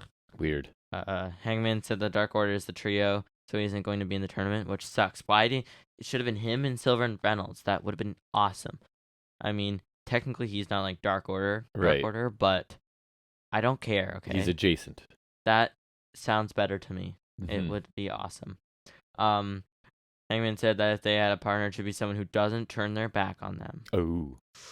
Who could that be? No idea. Cody Rhodes. Maybe. Young Bucks walk out of the room. Brandon thought Paige was talking about him, and they tell him to shut up, which that was kind of funny. Yeah. So I like this segment quite a bit, right? So maybe the Bucks are being sincere, right? And they do want to patch things up with Paige. Maybe they're just doing it because they want him on their trios team because he's awesome and they just want to use him to get championships, or because there's no Kenny, or maybe they're just setting him up entirely with Kenny, who will come back to mess with Paige further. Because maybe they knew that they wouldn't get it. And regardless of which option it is, it's interesting to think about, right? And yet again, kind of a cool, subtle storyline swirling around this group of guys, right? That I quite enjoy. It bolsters the tournament a bit, right? Because now you have this like additional kind of thing surrounding the tournament. But it's weird because it doesn't feel like, oh man, we're going back to Kenny and the Bucks and Paige again, right? Like it doesn't feel excited. stale yet. No. So I also really like the awkwardness because this to me felt like a couple who have broken up and one member of the couple's decided they want to get back together and like pitches it, and the other person is like, no thanks, bud. Yeah, it feels genuine. Right? So like it's like The Office, I like that the right? Bucks are genuine, but it feels like a real interaction. It's like The Office when Jim kind of puts himself out there to Pam, and Pam's like, no thanks. That's kind of what. And then so like the Bucks having to awkwardly leave and like getting sort of mad at Cutler, like they're sort of overreacting to Cutler because they just got hurt by Paige. You know what I mean? They're taking it out on him. So I don't know. I really liked all of this. This is simple, straightforward. Like this is how human beings behave sometimes, exactly, right? Yeah. So I really like this. Mm-hmm. Yeah, I thought it was quite good. I thought Matt spoke really well the whole time. Nick didn't say a lot. He was like a little bit at the beginning, then it was all Matt. Yes, it was. It was really cool whether it was sincere or they're just desperate for a partner. I thought it was good. It's interesting this turn for the Bucks now. It's not completely out of left field. If it is a turn, that should be said. Like we don't 100% know if it is a turn for them or not. But I like not knowing, right? Exactly. That adds to it a little. Mm-hmm. I like Hangman turned it down. Makes sense why. But I wish he was involved in the actual tournament because how is Hangman not in there? That just doesn't make sense to me. That's crazy. it's good he just didn't kind of completely forgive them and go back with that. It's still not all patched up. And now I think it has to be Kenny next week. It can't be anything but Kenny. Because that'd be such like a mislead. They've kind of boxed themselves in, yeah, a little bit. And honestly, like, I feel like if they're going to do the tournament without Kenny, we'd probably see that coming already. And AEW, again, we say it all the time, isn't the company that's going to be like, we're going to give you what you want. Nope, we're not. Ha ha ha. Like, that's Vince. That's maybe not these guys. Oh, well, maybe now WWE will change that, but like that's AEW's big signing. Vince McMahon has signed on as Vince McMahon is all elite. Oh my god! Like, if you're gonna get me out of my company, I'm gonna take over. That's right. I'm gonna buy another one. Yeah. He just buys it. And then he's going to, like, switch them to Mondays and, like, make Dynamite everything 3 hours. Everything just flips. We end up watching all main roster WWE and boycotting AEW. Sorry. Imagine. I digress. Next we get Luchasaurus versus Anthony Henry. Jobber of the year, Anthony Henry. My favorite jobber. Imagine jobber of the year. I enjoy him. I suggested it on our year-end thing. I put, like, jobber of the year, ? Just because I like ideas that come up as I'm just adding it to the document. Doesn't mean it'll happen. It's just pitched in the document for you to consider. We should put the Takeshita of the year award and just give that to I Takeshita. included also like a newcomer of the year or rookie of the year, mostly thinking of Takeshita. Yeah, and do we have a TV match yet? He's left America. Or Dynamite match of the year maybe, because Dynamite's got too many good matches. That probably won't be match of the year. So we could do TV match. Yeah, but I feel like that's just like, I guess, yeah, because like, well, what other TV matches are there that's not Dynamite? Like TV matches? I don't know. I guess you can include Cole, Hangman, the Texas Death Match, which was Rampage. I think there was, if I were to open that document, I think I have some from even NXT UK that I liked.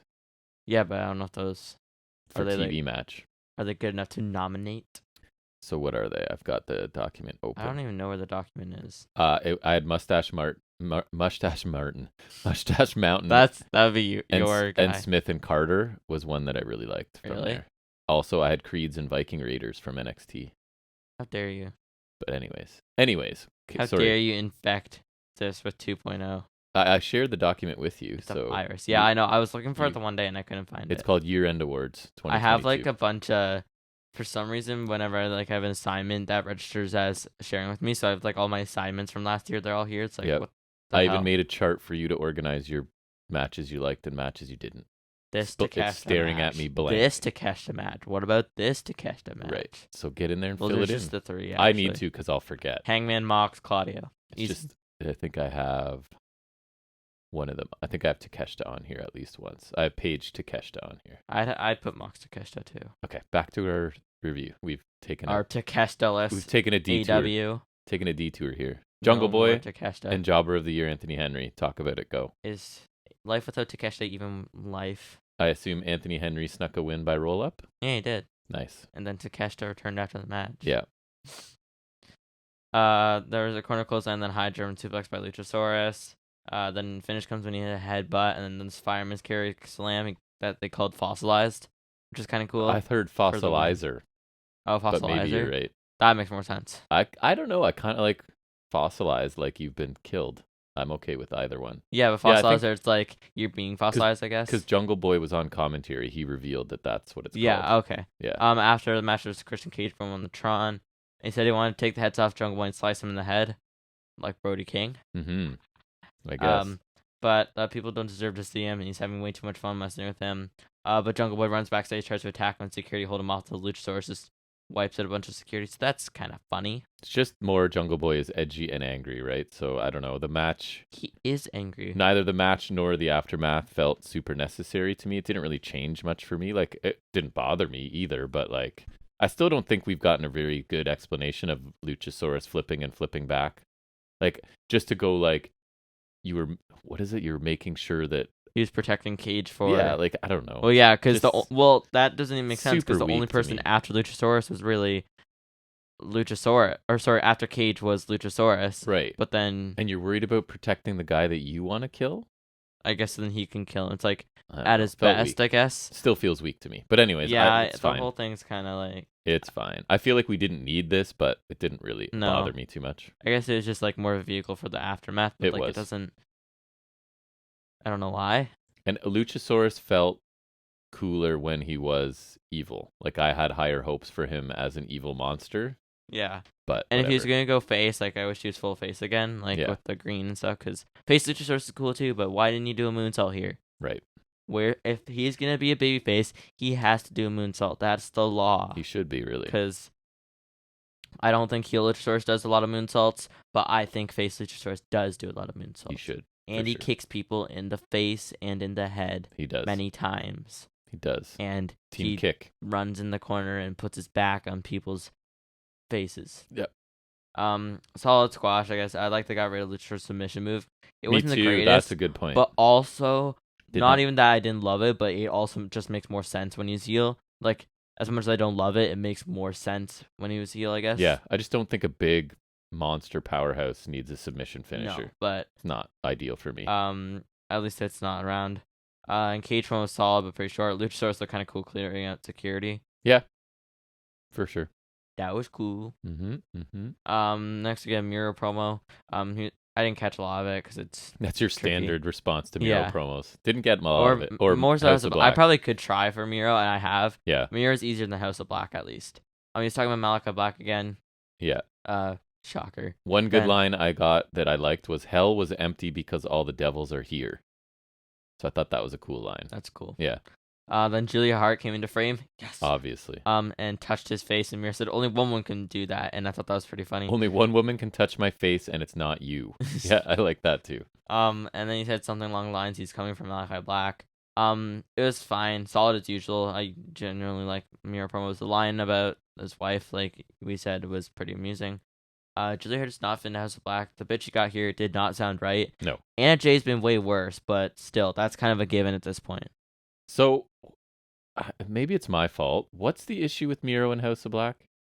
Remember at Forbidden Door in the match he had Pac in the Accolade or the Game Over, and then Black misted him. Oh, right. Because it's just like He got misted. it yeah. was a while ago, and each of the guys involved in this promo like are so cryptic, right? Like you lose That's track, true. especially, That's and I don't fair, yeah. remember things very well. Like I just remember because it was it's in like, that I know match, they- and then they showed it a couple times. it's like I know they have a problem, but like they obviously don't. they have a problem. Neither of them speak directly, so it's like, what's going on here again? That's true. Even though I still like this promo That's style, true. and he did find a way to amuse me with a couple lines in here, so Can't I get liked anything it. confirmed then. I liked it. Yeah, I just again was like, what's the exact thing going on here between these two very cryptic fellows? But anyways, yeah, I'm Mhm. fine with it. Next we got Powerhouse Hobbs interview. Yay. Yeah. I love whatever. I love Marshall Hobbs. Robson says they'll take care of Starks, and nobody says no to them because Starks had the audacity to not join the Prestige faction. I like that Hobbs just like dismisses them basically. He's just Like like, I felt go that do was my stuff. that was appropriate, right? Yeah. Like I don't want anything to do with you. Just go fight your match, sort Mhm. of thing. I mean, Cole Carter was smart enough. Two times was Two smart times? enough. Yeah, two times was smart enough to join the factory, Right. and he took Starks to the limit. To the limit. So I think Starks should have had the foresight to join, because honestly, That's why Hobbs won't win. Starks could have taken them to the top of the trios tournament. Right. That's why Hobbs is gonna win, because Starks is not in the factory. If Starks is in the factory, dude, Hobbs better watch out. I do want a big push for Hobbs as a heel. I think he's in super, the factory. I think he's super cool. That would be the opposite of that. That would be a D push. a step back. Yeah. I think Hobbs is just cool, man. I just No, want to I watch agree. him hurt people. This didn't really do him any favors, No, but I agree. I think he's still pretty cool. I just like that it's like it kind of elevates him a little for a group of jobbers to walk in and him just dismiss them, right? Because it Yeah. wasn't they'll long get ago this where again. he was barely Yeah. above them, and it Yeah. sort of shows that he's elevated a bit. So Mhm. I liked it. QT is fine, I guess. Odd metaphor he was using. I don't remember what it was Me either. now. I don't know. I don't QT remember. speaks just fine, right? I just don't. Yeah. I don't really want to see him. I'm Nick not. Camarado looks interested. weird now. He just looks crazy to me. Yeah. He doesn't have the weird beard anymore. He doesn't have the It's a- crazy beard anymore. It's a fine wrestling look, to be honest. Like I don't mind it. It's just he looks nuts. Yeah. So I'm kind of intrigued. And my boy Ogogo is there. He is back. Yeah. Yeah. With the doesn't he have like a fake eye or something? Yeah. I think he's blind in one eye, isn't he? That's what I meant. Yeah. And then he's got. I hope he's still got punching, and I bet he's still got his amazing theme, which I like a lot. Finishing punch, gut punch, body that punch was the finisher. best thing. That was only last year, right? Yep. Remember Wow. that segment with Cody Rhodes? Wow, that was one of the worst. What the weigh-in. weigh-in? Well, That then was atrocious. and then remember the most patriotic promo of all time. Yeah, he cured racism. Yeah, his baby solved racism. Solved racism. Yeah, exactly. Cody Rhodes, American hero. That was exactly American Nightmare. No, he's Racism over America. Racism over. Exactly. Thank you, Cody Rhodes. Just for America though, because obviously Cody he's Rhodes, super baby. patriotic. So obviously America is the best place ever. So he's just aiming to solve racism there. He did solve it. What do you He mean did. aiming? How dare you? It's over. Yeah, a year ago. It's been over a year where America's been racism free. So That's correct. That's correct. Thanks to Liberty Rhodes. That's it. Right, that's the name. Yep.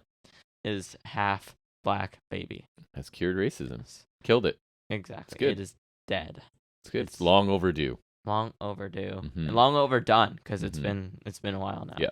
It's weird that's been like that long since that now. Since racism existed? No. No, since like that whole feud. Yes. I don't remember how. Oh, right. It was an Forgettable. extension of when QT first turned heel. Yes. Wait, that means like Factory's only been like. That means like Factory must have formed like early last year. You have given the factory a lot of oxygen today on this program. Damn it. You love the factory. This is what we're No. learning. As your brother would say, you low key love the factory. No. Low key. I don't. All right, carry on. Where were we? Alright. Lethal, Dut. Lethal and Co. in ring. That's what I call them. Just Lethal and Co. 'Cause Yep. Not worth noting anything. Although else. Dut's the one that does the most speaking now.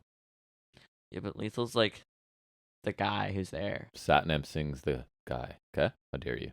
He's the presence. But anyways, Because he's big. keep going, man. Dut says he's feeling good after Bot B, aka Battle of the Belts. Oh, okay. Mm-hmm. Yeah. Bot. Bot B. Mm-hmm. He talks about how Satnam put Wardlow through the table and they aren't done with him. Lethal says they send a message and it's either Wardlow gives him a shot or Singh comes after him again and they just take it. Wardlow comes down and says Lethal has another shot and tonight he's whipping all three of their asses. Then FTR come out to even the odds. This is their return because they were advertised as returning. So Yeah, I don't love them returning in support of Wardlow, if I'm being honest. I guess it makes sense because they were teammates in. yeah, like when you're in the pinnacle, you're always on top, right? Correct. I guess. They all enter the ring and the heels exit. Jay Lethal tries to come in and he takes a smash contraption. He does. That's the only name for it that I've ever heard. So yeah. It was a fine fit from Lethal and his guys, I guess. Wardlow's fine too. There wasn't a lot to note. I guess they had Lethal versus Wardlow again, which is fine, I guess. Yeah, that I match was can't- really.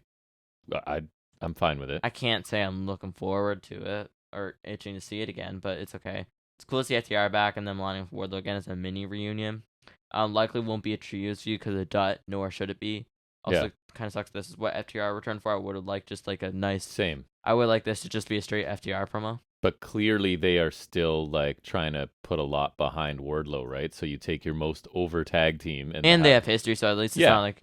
At first, I thought it was random. I was like, oh yeah, they did stuff. I kind of wanted FTR to just stay on a roll as a tag team and not really be merging with anyone else at this point. But again, they're just lending star power to Wardlow. Could be I just a guess. temporary thing though, because they're Yeah. pretty hot to me. It's just like a bit of a cool down, and then you send them off on something else. Hopefully, yeah.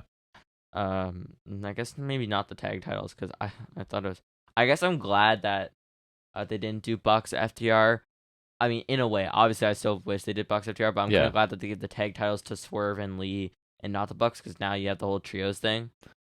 Because I guess when, initially, like a while back when I was hoping for Bucks FTR again, Yes, but we didn't know about the trios titles. I find it weird that by far your best tag team doesn't have your championships, right? Like, I don't think that's helping the tag titles right now or Swerve and Lee. Because FTR are just the best tag team, right? They're the most over. They're having the best matches. It's not like they don't have tag titles. I know, but they don't have the main ones. Yeah. That's all. Well, the main ones from a certain point of view. Yes, from most people's point of view, I would say. That No, I the know. AEW tag titles are bigger than the Ring of Honor ones. What about Japan? I don't know. I'm Triple talking A? about what's in this company. All right, keep going.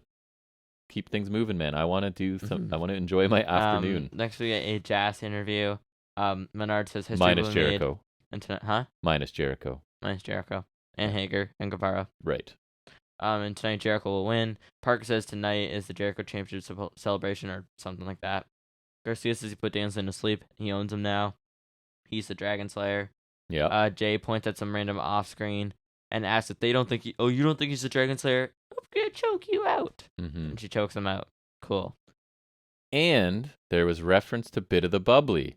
So now we're going Painmaker, Lionheart, Le Champion, and Sports Entertainment, all Well, within like a month. Le Champion would only be if he actually won the title. They are really cycling through these gimmicks again for some reason. Now we need the list. It's fine. I thought Matt Menard or whatever he's entertaining, right? So that was fine. I thought What are we 2.0 did a missing? good job and then turned it over to Anna Jay, who's terrible. Yeah, Basically. she's Bad. This is whatever. 2.0 did their usual shtick, no problem with that. Because it was fine, but nothing great. Because it was just like same. Yep. And Anna Jay sucks. Yep. She sucks hard. She's not good.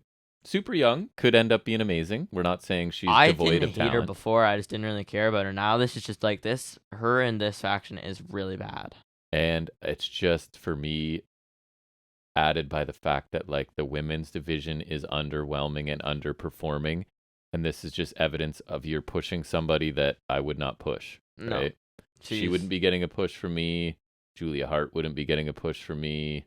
A few people, Thunder Rosa's push would not be as big as it. Like, they're just... Thunder Rosa's push would have, like, for me, that would be the division's a bit of a ended. mess to me at this Yeah, point. little bit. Next we have Aaron Solo versus Ricky Starks. And when I was typing Solo, I almost did Solo with a W on the end. Because I swear, I know It used to. It used to, It and then did. it's just like... Yeah, it's gone. He's Han Solo's nephew now.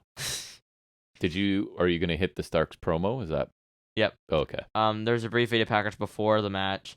And it was funny because at the beginning, Starks was talking about, like, all the crap that's happened to him. And he's like, and if things can get worse, they got offered a spot in the factory, which I thought was pretty funny. Me too. And I would be the same. Or back in the day, if they like Nightmare Family. Yep. I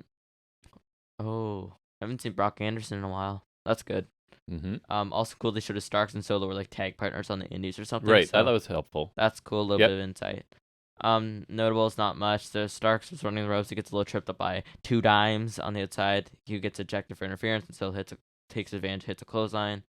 There's a nice tornado DDT by Starks, and Starks avoids a spinning kick from Solo for the finish and hits a spear for the win. Timed well. Yeah, it was timed I thought. really well. Yeah. Stupid didn't hit Rochambeau again. I was disappointed by that too. Yeah, I'll talk about that in a sec. Starks hits a spine buster to Komodo try to attack him, so that was kind of funny. A nice spine buster, yeah. To a very big man. Try to get the numbers advantage, but Starks gets away through the crowd. Then we cut to backstage, and Hobbs is throwing a monitor, which is kind of just amusing. Smashed it, yeah. Yeah. I thought it was a pretty solid enhancement match. Solo got a bid in, so he looked all right. Starks looked pretty good in what he got. I wish he got a little more, maybe. I like his spear, but I really think that should be like his signature, like before the Rochambeau, because I think that's a way cooler move for a finisher. But he can't hit that to everyone. I think that's their concern. He can spear everybody. You're saying he can't hit it to Solo? He could to Solo, but I don't think they want to set the precedent. No, then that's when he wins with the spear, and that's totally fine. But like, they're just trying to set it up as this is a believable finisher for when he faces Big Mom. Every week though, like just hit a Rochambeau. I know. You couldn't hit one of the Danhausen? Yeah, he could have for sure. Come on. Pre-match package was cool. Babyface Starks off to a solid start here, I thought. Hobbs angrily throwing the monitor after him was amusing. Starks didn't seem as super different from him. No. Which he doesn't have to be. He was getting cheered as a heel. Yeah, so it's just... but I think he's off to a solid start. Me too. I liked the segment ahead of time. I thought Starks, he always sounds great, right? And the part about, like, agreed, or there's like, I lost my belt, my partner turned on me, and I got recruited by the factory, right? Like, the equating them talking to him with, like, losing his championship and his friend. So I thought that was funny. And he just has that rare ability, kind of like Miro does, to cut a really serious promo, but still throw in a couple humorous lines, right? Without, like, making a joke of himself or anything. Right, without seeming silly. So those people are hard to find, and those are the ones you kind of have to push, I think. The match, I thought, was, for, like, I know this is kind of my cop-out thing, but it did what it needed to do, right? Solo got to showcase some offense, which I think was good, but only because of a distraction from 2 dimes. 2 dimes, right? And I thought Starks always looks fast and crisp, and clearly the crowd's behind him and supporting this babyface run here. So I thought it was a decent little match that did what it needed to do, but again, we didn't get the Rochambeau. And then the aftermath was AEW aftermath stuff that I don't really comment on anymore because it's all the same to me. As you yawn. Got yawn right before you talk about Gun Club. Interesting. Interesting. That's true. It still didn't help my ears. No. We'll try something later. Fair enough. Gun Club interview is next. Billy says he's just trying to figure out how they ruined the match he made famous in one night, and this is why he misses the Acclaimed. Boom, roasted. Stokely Hathaway comes in and says they could turn their careers around, and Billy Gunn could go to catering. Billy tells him to go away. Billy says he got them a tag match on Rampage, and Danhausen comes in and says he will see them on Friday. So they're fighting Danhausen. I thought it was fine. I thought it was kind of amusing. And he said he does miss the Acclaimed over He did his say own that. sons. Yep. So that's funny. Yeah. I didn't like Hathaway being in that though, because I understand him wanting someone like Ethan Page, but I feel like he shouldn't want Gun Club. Like they're so low tier. Like I feel like that's a waste of his time. I feel like he should see that. Like maybe he wants to turn people around who are like down on their luck, but like Yeah. go for someone better than Gun Club. Or like because he sees that they're maybe not fully on board with Daddy Gun, so he thinks he can grab them away because Yeah, but like Billy's being. my thing is like, why would you want them? Yeah. They're so like I feel like that's just a waste of time. But maybe it's like he has to look at who's available, and they're coming of. Looks like they might be having issues with their management, so he could I sneak guess in there. so. And I like my thing is I'm a bit of a sucker for these recruitment angles because it kind of automatically leads to a bit of intrigue, right? As to like who is anybody going to actually join with him. And I also picked up that Billy did say that's why I missed the Acclaimed, right? So he did mention that because a lot of people were disappointed when that sort of affiliation ended. People really liked the Gun Club Acclaimed. I kind of liked it. I didn't mind it.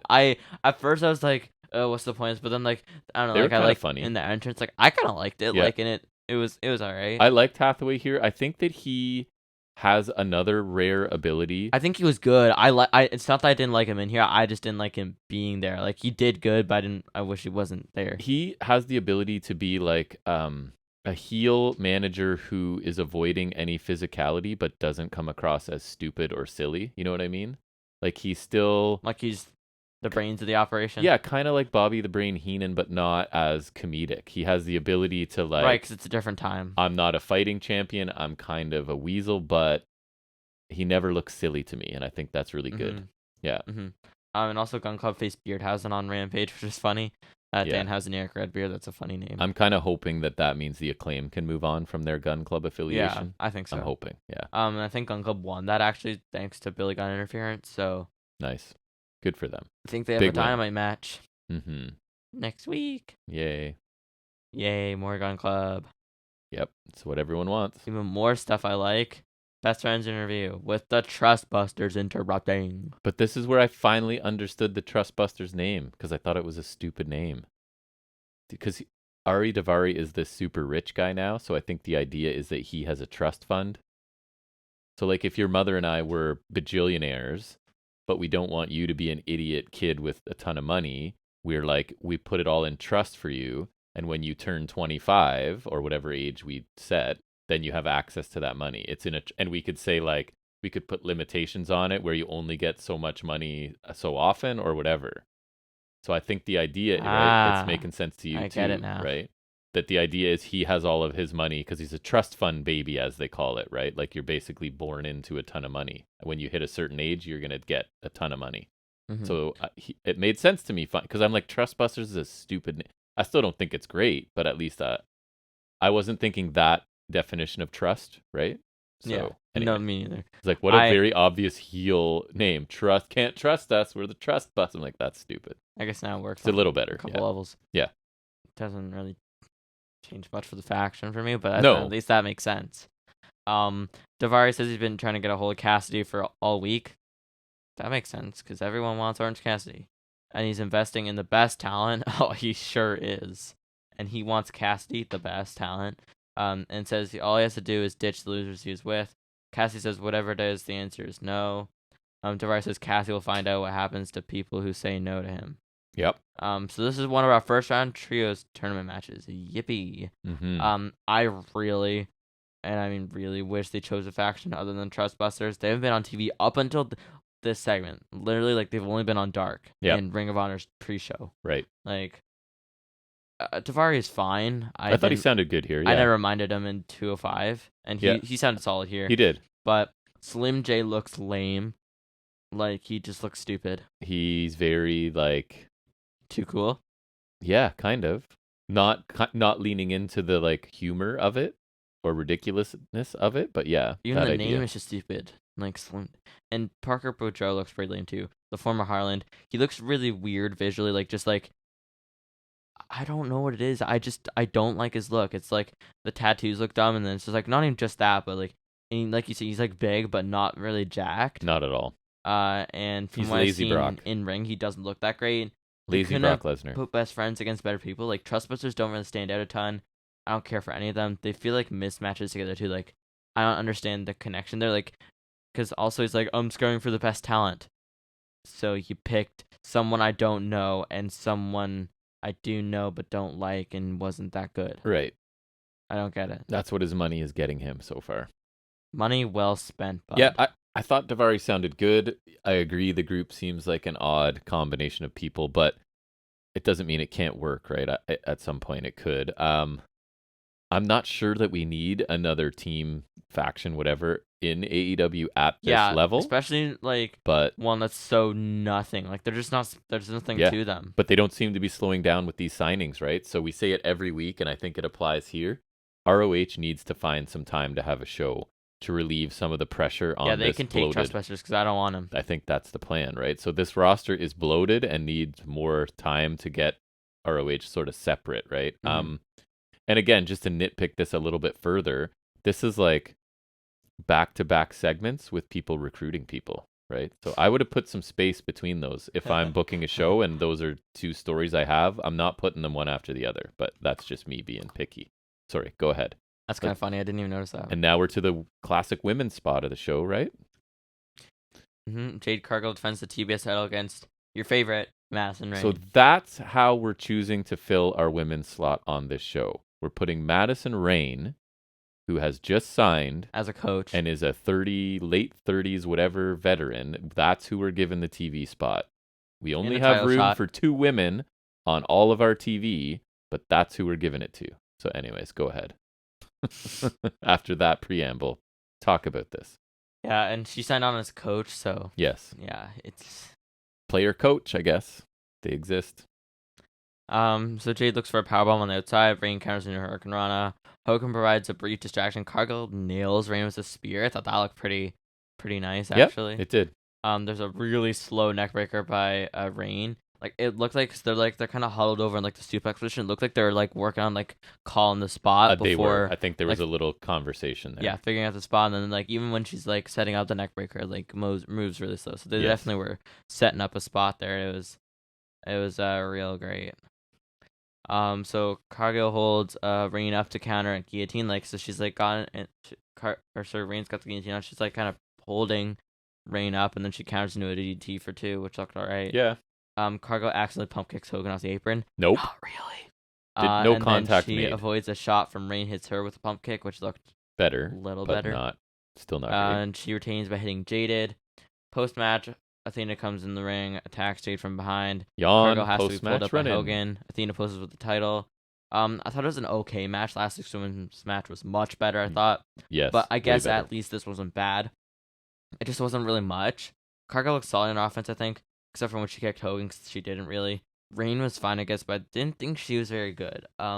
She mostly just hit basic stuff and generally looked kind of slow, in my opinion. Yeah. Like, she was the worst, no, but it wasn't that great, especially for a veteran. Mm-hmm. Didn't look the best. I think Cargill should have dominated a little more. Post-match stuff was quick, so not much to say there. Obviously, it's like pretty typical. Other than, the only thing I have to say is, how much longer do they have to build to Athena versus Cargill? It's been ages now, I feel like. Build is a strong word. It's just kind of like a weak build to me. Like, they're circling how much each longer other. Do they have to build to it? Like, how much longer do they have to keep the storyline going before we have to get the match? Like, it feels like it's been ages since the whole thing started. And, like, can they just, like, either do it already or at least confirm it for All Out? Because I feel like that's a possibility. I already don't really care about Athena, and I was kind of cool with her coming and thought, okay, like, she's good in the ring. Just don't let her talk a lot, and we can build her into a contender. I don't feel it. Right, so far, so I guess she's the best option to take the TS title, but it doesn't really matter. I guess. I mean, with this match here, I've never been a huge fan of Madison Rayne in ring, and I've watched her a ton. I was watching Impact when she was there. Like, she's kind of like, and like in TNA, she's better than like the Diva era stuff, but for me, she's in between like the Diva era stuff and actual wrestling stuff. I think she's fine at best. Maybe she's good at booking matches and stuff. I don't know, but I thought this match, same thing. It was okay. The pace was kind of slow. A few things could have looked better.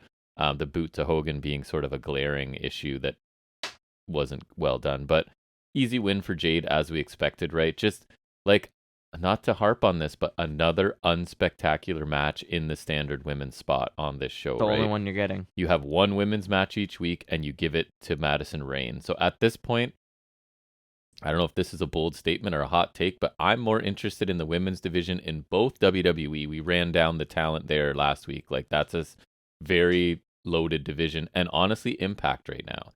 They've added Masha Slamovich, who I think is cool. They've added Killer Kelly, who I think is cool. So I'm actually more interested in their women's division than this one, right? And at some point, man, like, I need Jade to have a definitive strong match where we can go, see, like, she's good. She's right? had some solid outings, Yes. but like she needs to have that like her definitive match coming out, because she checks all the other boxes for me. Character, look, speaking, I think she's really, really strong. I just want her to have that one match where I'm like, okay, she is capable of a really, really good wrestling match.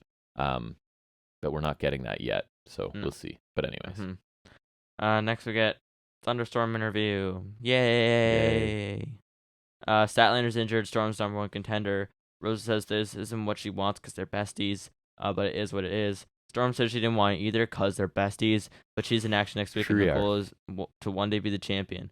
Rosa says she'll be there for Storm next week because they're besties, and as for the title match, they'll talk about it another time like besties. Yeah, so obviously this was inevitable, and I think it got sped up with Statlander being out, and apparently, for me, poor Chris Statlander, it's like double injury to the knee again. Damn. Yeah, that sucks for her. Is it just me, or did it feel like they were acting like best friends way more all of a sudden? None of it's been believable like, for me. For me, so it's like I struggle. Since the team started, they don't gel too well as a team. Like, it never really felt like a team to me. And most promos, like you said, they even they didn't look like they were friends. They didn't seem like friends that much either. And now that they might have to face each other in a match, which they've already done, they're like, "Oh, I don't want to face you. You're my best friend." In their defense, which isn't a role I love to take, but in their defense, I think Statlander being out is forcing them to speed things up. It is, but so maybe they were gonna show us they were friends, and probably not. I feel like they probably should have already. But, right. I just think Rosa sounds rushed and uncomfortable when she talks. Oh my god, you paused it before the segment starts, and she was just smiling like. Toni Storm was okay here, and I guess the eventual match between these two could go either way, because both of them I find hit and miss, right? Inconsistent. So I don't know what we'll get. I don't really want either of them to win. We could get lightning in a bottle, and it's a really great match. Is what I think best case scenario, obviously, but I'm not super confident that's what we get. No. Let's put it that way. Yeah. I don't know, the whole thing felt weird here. I can't say I want to see this match again. Even though the first time didn't suck, I just don't care. So I think you're going to move on to, I don't know if you're going to talk about the rundown Rampage and Dynamite next. So after I just had a mini rant about the women's division, how are we filling our women's slot next week? Do you remember? Toni Storm versus someone. Kylan King. Oh, right. Kylan King's back. So that's going to be your She's in NWA a lot. Only women's match on Dynamite, right? It's just, I don't understand what they're doing. They have to know it's not working. And they have to change something. But anyways, main event time? Yeah, I just noted, of the matches next week, we're getting Garcia, Danielson, and 2 or 3 falls, which is pretty cool. Yes. So very into that. That's nice. Yep, I agree. And obviously the trio stuff. LFI versus Bucks and presumably Kenneth. Pretty pumped for that. Those are 2 matches I really want to see. Plot twist, Bullet Club's back, Hikuleo, what up? And Toni Storm and Kylan King. What? Yeah. Come on. Do better. You're just mad Kylan King's not going to win. Yeah, maybe. I don't know. Next we get Jon Moxley versus Lionheart. Last survivor of Stu Hart's dungeon. And the entrance and the look and the whole thing was Lionheartish. Yeah, at least there's that, because Painmaker just uses Judas. So they very well could just use Judas again. So at least there's that. AEW Interim World Title. Interim. And Jericho's smiling nonstop when he comes out, right? He's young babyface Lionheart, Chris Jericho, who is... I love Jericho before anyone loved Jericho. That is one of my claims. I was on board with Jericho when he was brand new to WCW and really not doing much. He just was always funny and weird. I quite enjoyed him. Sorry, go ahead. Fast forward to present day. Yeah. There's a bit of a chop exchange. Jericho ripped out Mox's earring. He did. Armbar applied. Blood everywhere Juji Katami. from Mox's head. Mm-hmm. Juji Katami applied by now bloodied Mox until Jericho gets out with some elbows to the face because he's not bloody enough. German suplex by Mox. Jericho comes back up and hits a German suplex of his own. There's a Frankenstein by Jericho for 2. Jericho does that figure 4 around the ring post spot. He did. Retro. Mm-hmm. Crossface by Mox. Jericho gets out and gets Mox in the walls of Jericho, but doesn't For like get the win. 4 minutes. The walls of Jericho. Oh yeah, lasted a It while. started, went through a whole commercial break, and was still on afterwards. Oh, did it? Yes. Yikes. It was literally 4 or 5 minutes of the walls of Jericho. Like it didn't change. I think during the commercial, Mox started to escape, and then he had to Right, Jericho but, had to reapply it. It was still a hold the Yes. whole time. Yep. Yikers. It was. Mox dives on Jericho on the outside from the top rope. Then rains down right hands after back in the ring. He goes for another dive. Jericho kinda catches him with a code breaker for 2. That was okay. Yeah. Guevara over tosses a bat.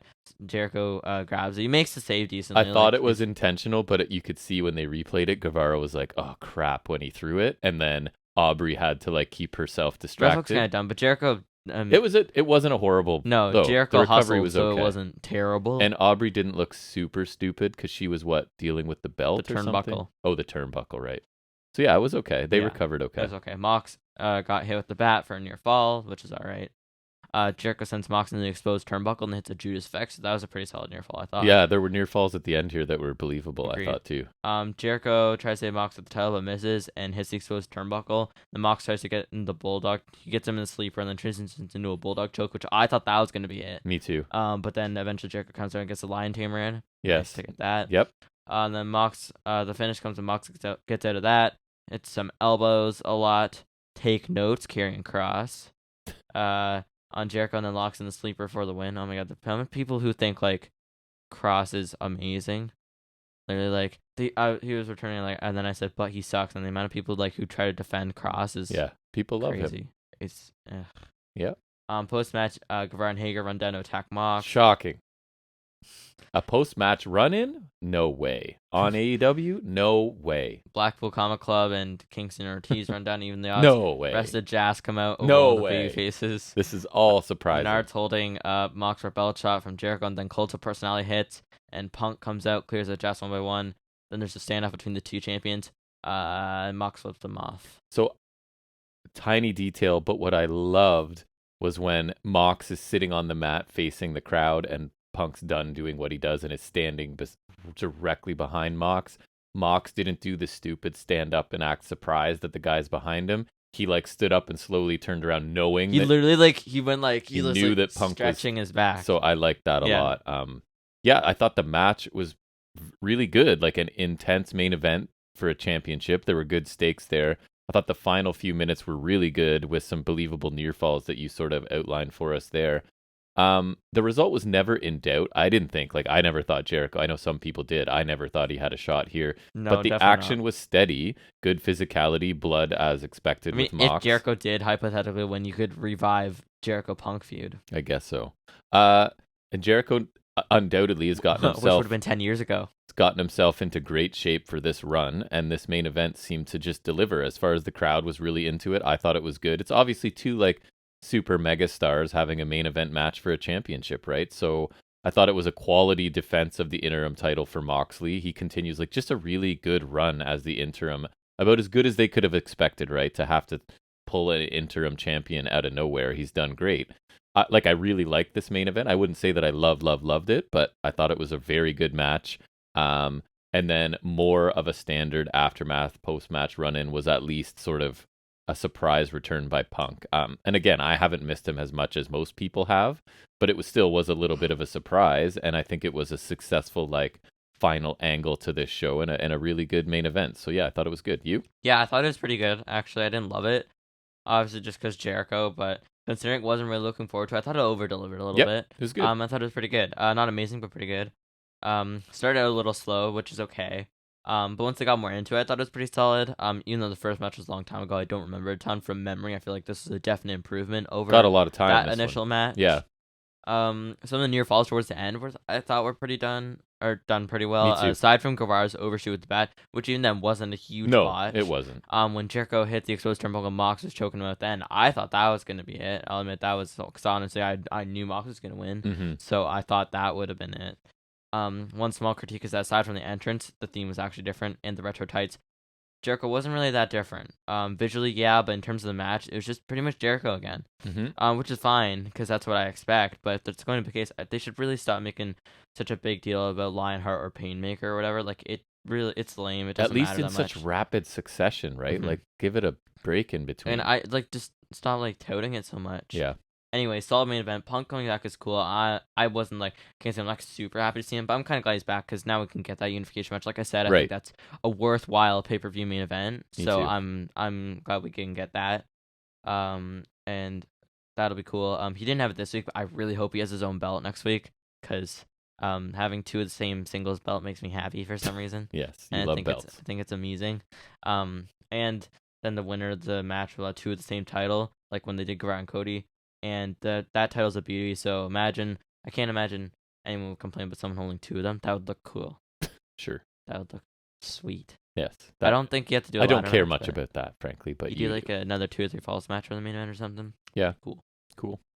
Show thoughts. Overall, I thought this was another strong episode of Dynamite. Good opening match. By the league. Good opening match. Could have been better without the outside involvement and the break in the middle, but still good. Awesome tornado tag match and a really good main event. So there's 3 matches I really enjoyed.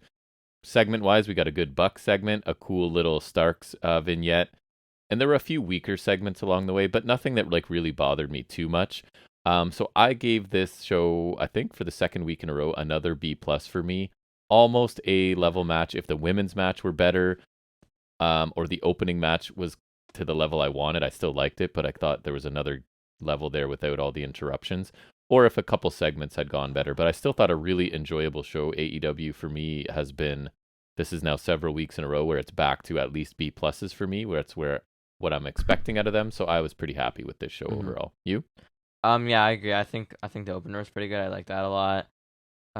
Just as I'm coming back, so opener I thought was really good. I thought the tornado tag was another really good one. Loved it. 2 back-to-back. That was my match really of the night, probably. Squash was fine. The other enhancement match was alright. TBS title was fine, and the main event was surprisingly pretty good. So I think generally the in reaction was pretty good. I thought the Buck segment was really awesome. Me too. I'm happy we got to see the bracket. Mox and Jericho had some fine promos. And I think Miro had a solid promo. The only segments I didn't really care for, maybe Gun Club or the Factory or Trustbusters, or Thunderstorm. Just those don't really matter to me. Yep. I think overall a pretty good show. I'm looking forward to next week too. We got some really good stuff next week. Yeah, looks cool. Yeah, so I think a B+ is fair. It's another good show. They've been, like you said, delivering lately. Been rolling lately, yeah. Mm-hmm. All right, well, that wraps up our in-depth review of AEW Dynamite, and we'll take a brief break here so that Jackson can tackle a little bit more trivia in our Off the Top of His Head segment.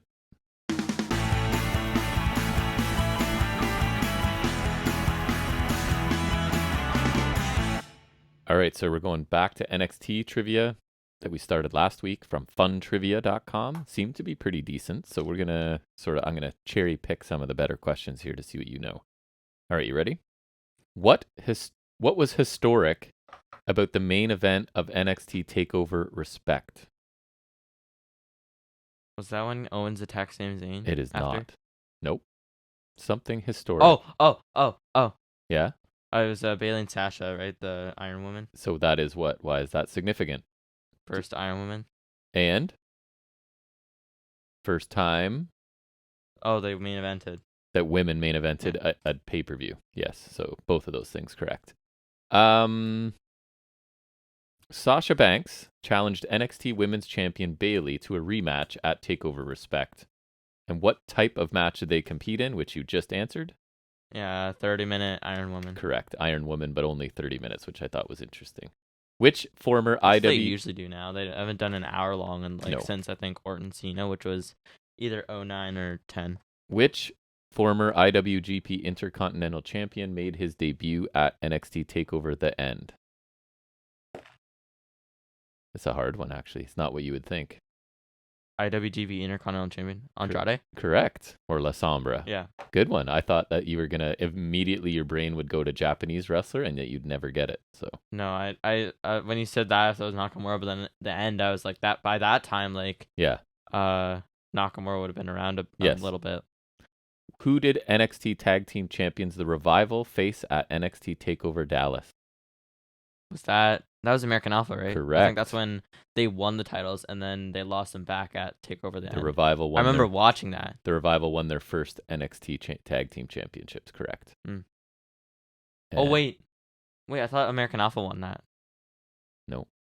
Oh no. Oh, it's saying sorry. They won on October 22nd, 2015. They defeated the Vaudevillains. Yeah, and then that makes American Alpha won at Dallas, and then Revival won their second titles at the end. I should know you would know more than that. Which former holder of the IWGP Junior Heavyweight Championship made his in-ring NXT debut when he tagged with Hideo Itami against the Ascension? Valor. Correct. Easy. Sorry, better known as, at that point, Prince Devitt. Fergal, good old Fergal. Let's see. Yeah, Fergal Devitt, that's a sweet name he has. Who defeated the Ascension to win the NXT Tag Team Championships at NXT TakeOver 2 Fatal 4-Way? Lucha Dragons. Wow, I would never remember that one. I don't know why I remember that. That's impressive. Let's see. I think that Sin Cara's only. All these sounds of you drinking Gatorade are just amazing. I'm doing it like this because it's quieter. Because I can still hear you. What kind of gimmick match was the NXT Tag Team Championship contested under at NXT TakeOver Orlando? Oh, that was a 3-way, right? So triple threat. What else about it? Was it ladder? No. Elimination? Correct. And who won? AOP? Yes, correct. Very good. Who defeated Tyler Bate to win the WWE United Kingdom Championship at NXT TakeOver Chicago? Butch. Sorry, who? Great match. Pete Dunne. Yeah. Oh yeah, I saw a bit of him in the original UK tournament, which would have been like not too long before this. He's like, because I think like now like with his facial hair, he looks more similar like, but even now he's in like way better shape. It's crazy. Oh, he is. I don't know why you would know this, but you might. Which match opened the NXT TakeOver San Antonio pay-per-view? That's hard. I can give you a decent hint if you need one. The tag match? No. Both Canadians. Was it Bobby Roode and someone? Nope. No. Oh no, he was in the main event. Okay, hold on. Neither with WWE. Each man in a different company. Canadians.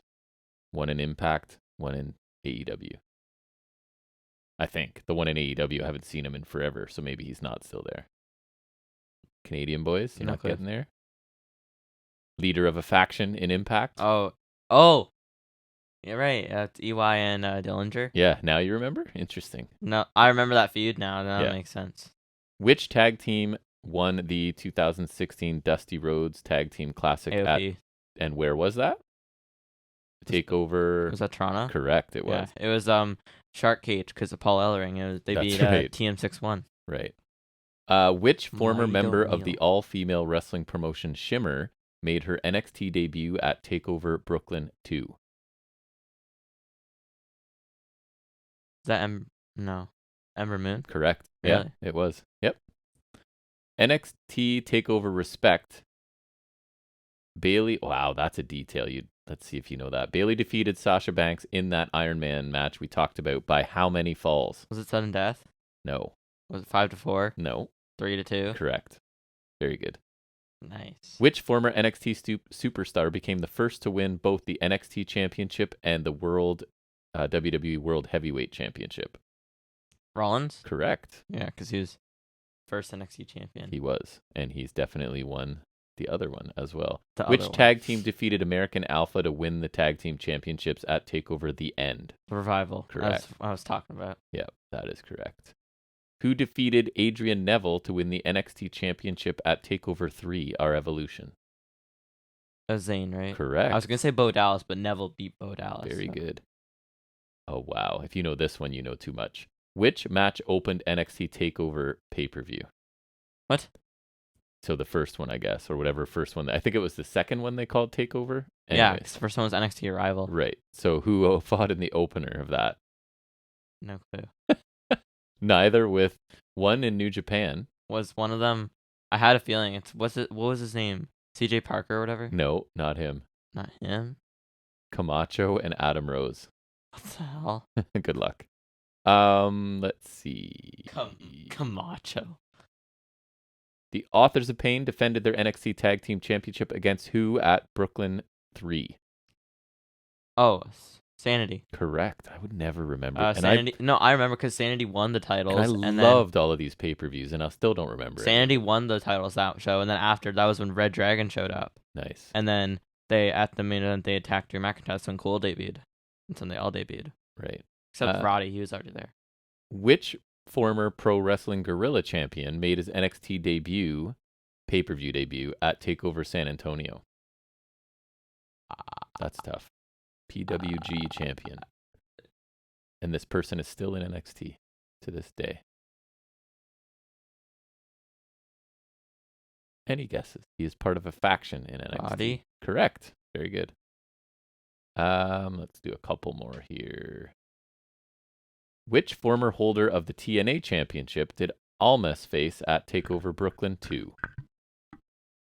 Robert Robert Roode. who? Correct. It is Robert Roode. All right, last one we'll say. Which tag team debuted at the end of the NXT Tag Team Championship match at NXT TakeOver The End? Was that AOP? So it was AOP. So I just had a feeling. American Alpha lost the championships, and then they came out of the crowd and attacked them. Right, and then that was probably around when American Alpha got called up, because then they got called up in the draft. Nice. That's right. All right, very good job. So I can do more of these next week. There's still a bunch more. So I'm kind of picking ones that make more sense. Some of them are not so great, but you did a very good job. You know a lot about NXT, not really surprisingly. So now we'll move into our next segment, sort of that we revised starting last week, and that's where we talk about what we liked and didn't like from any other wrestling, and we like to call that Highspots and Restholds.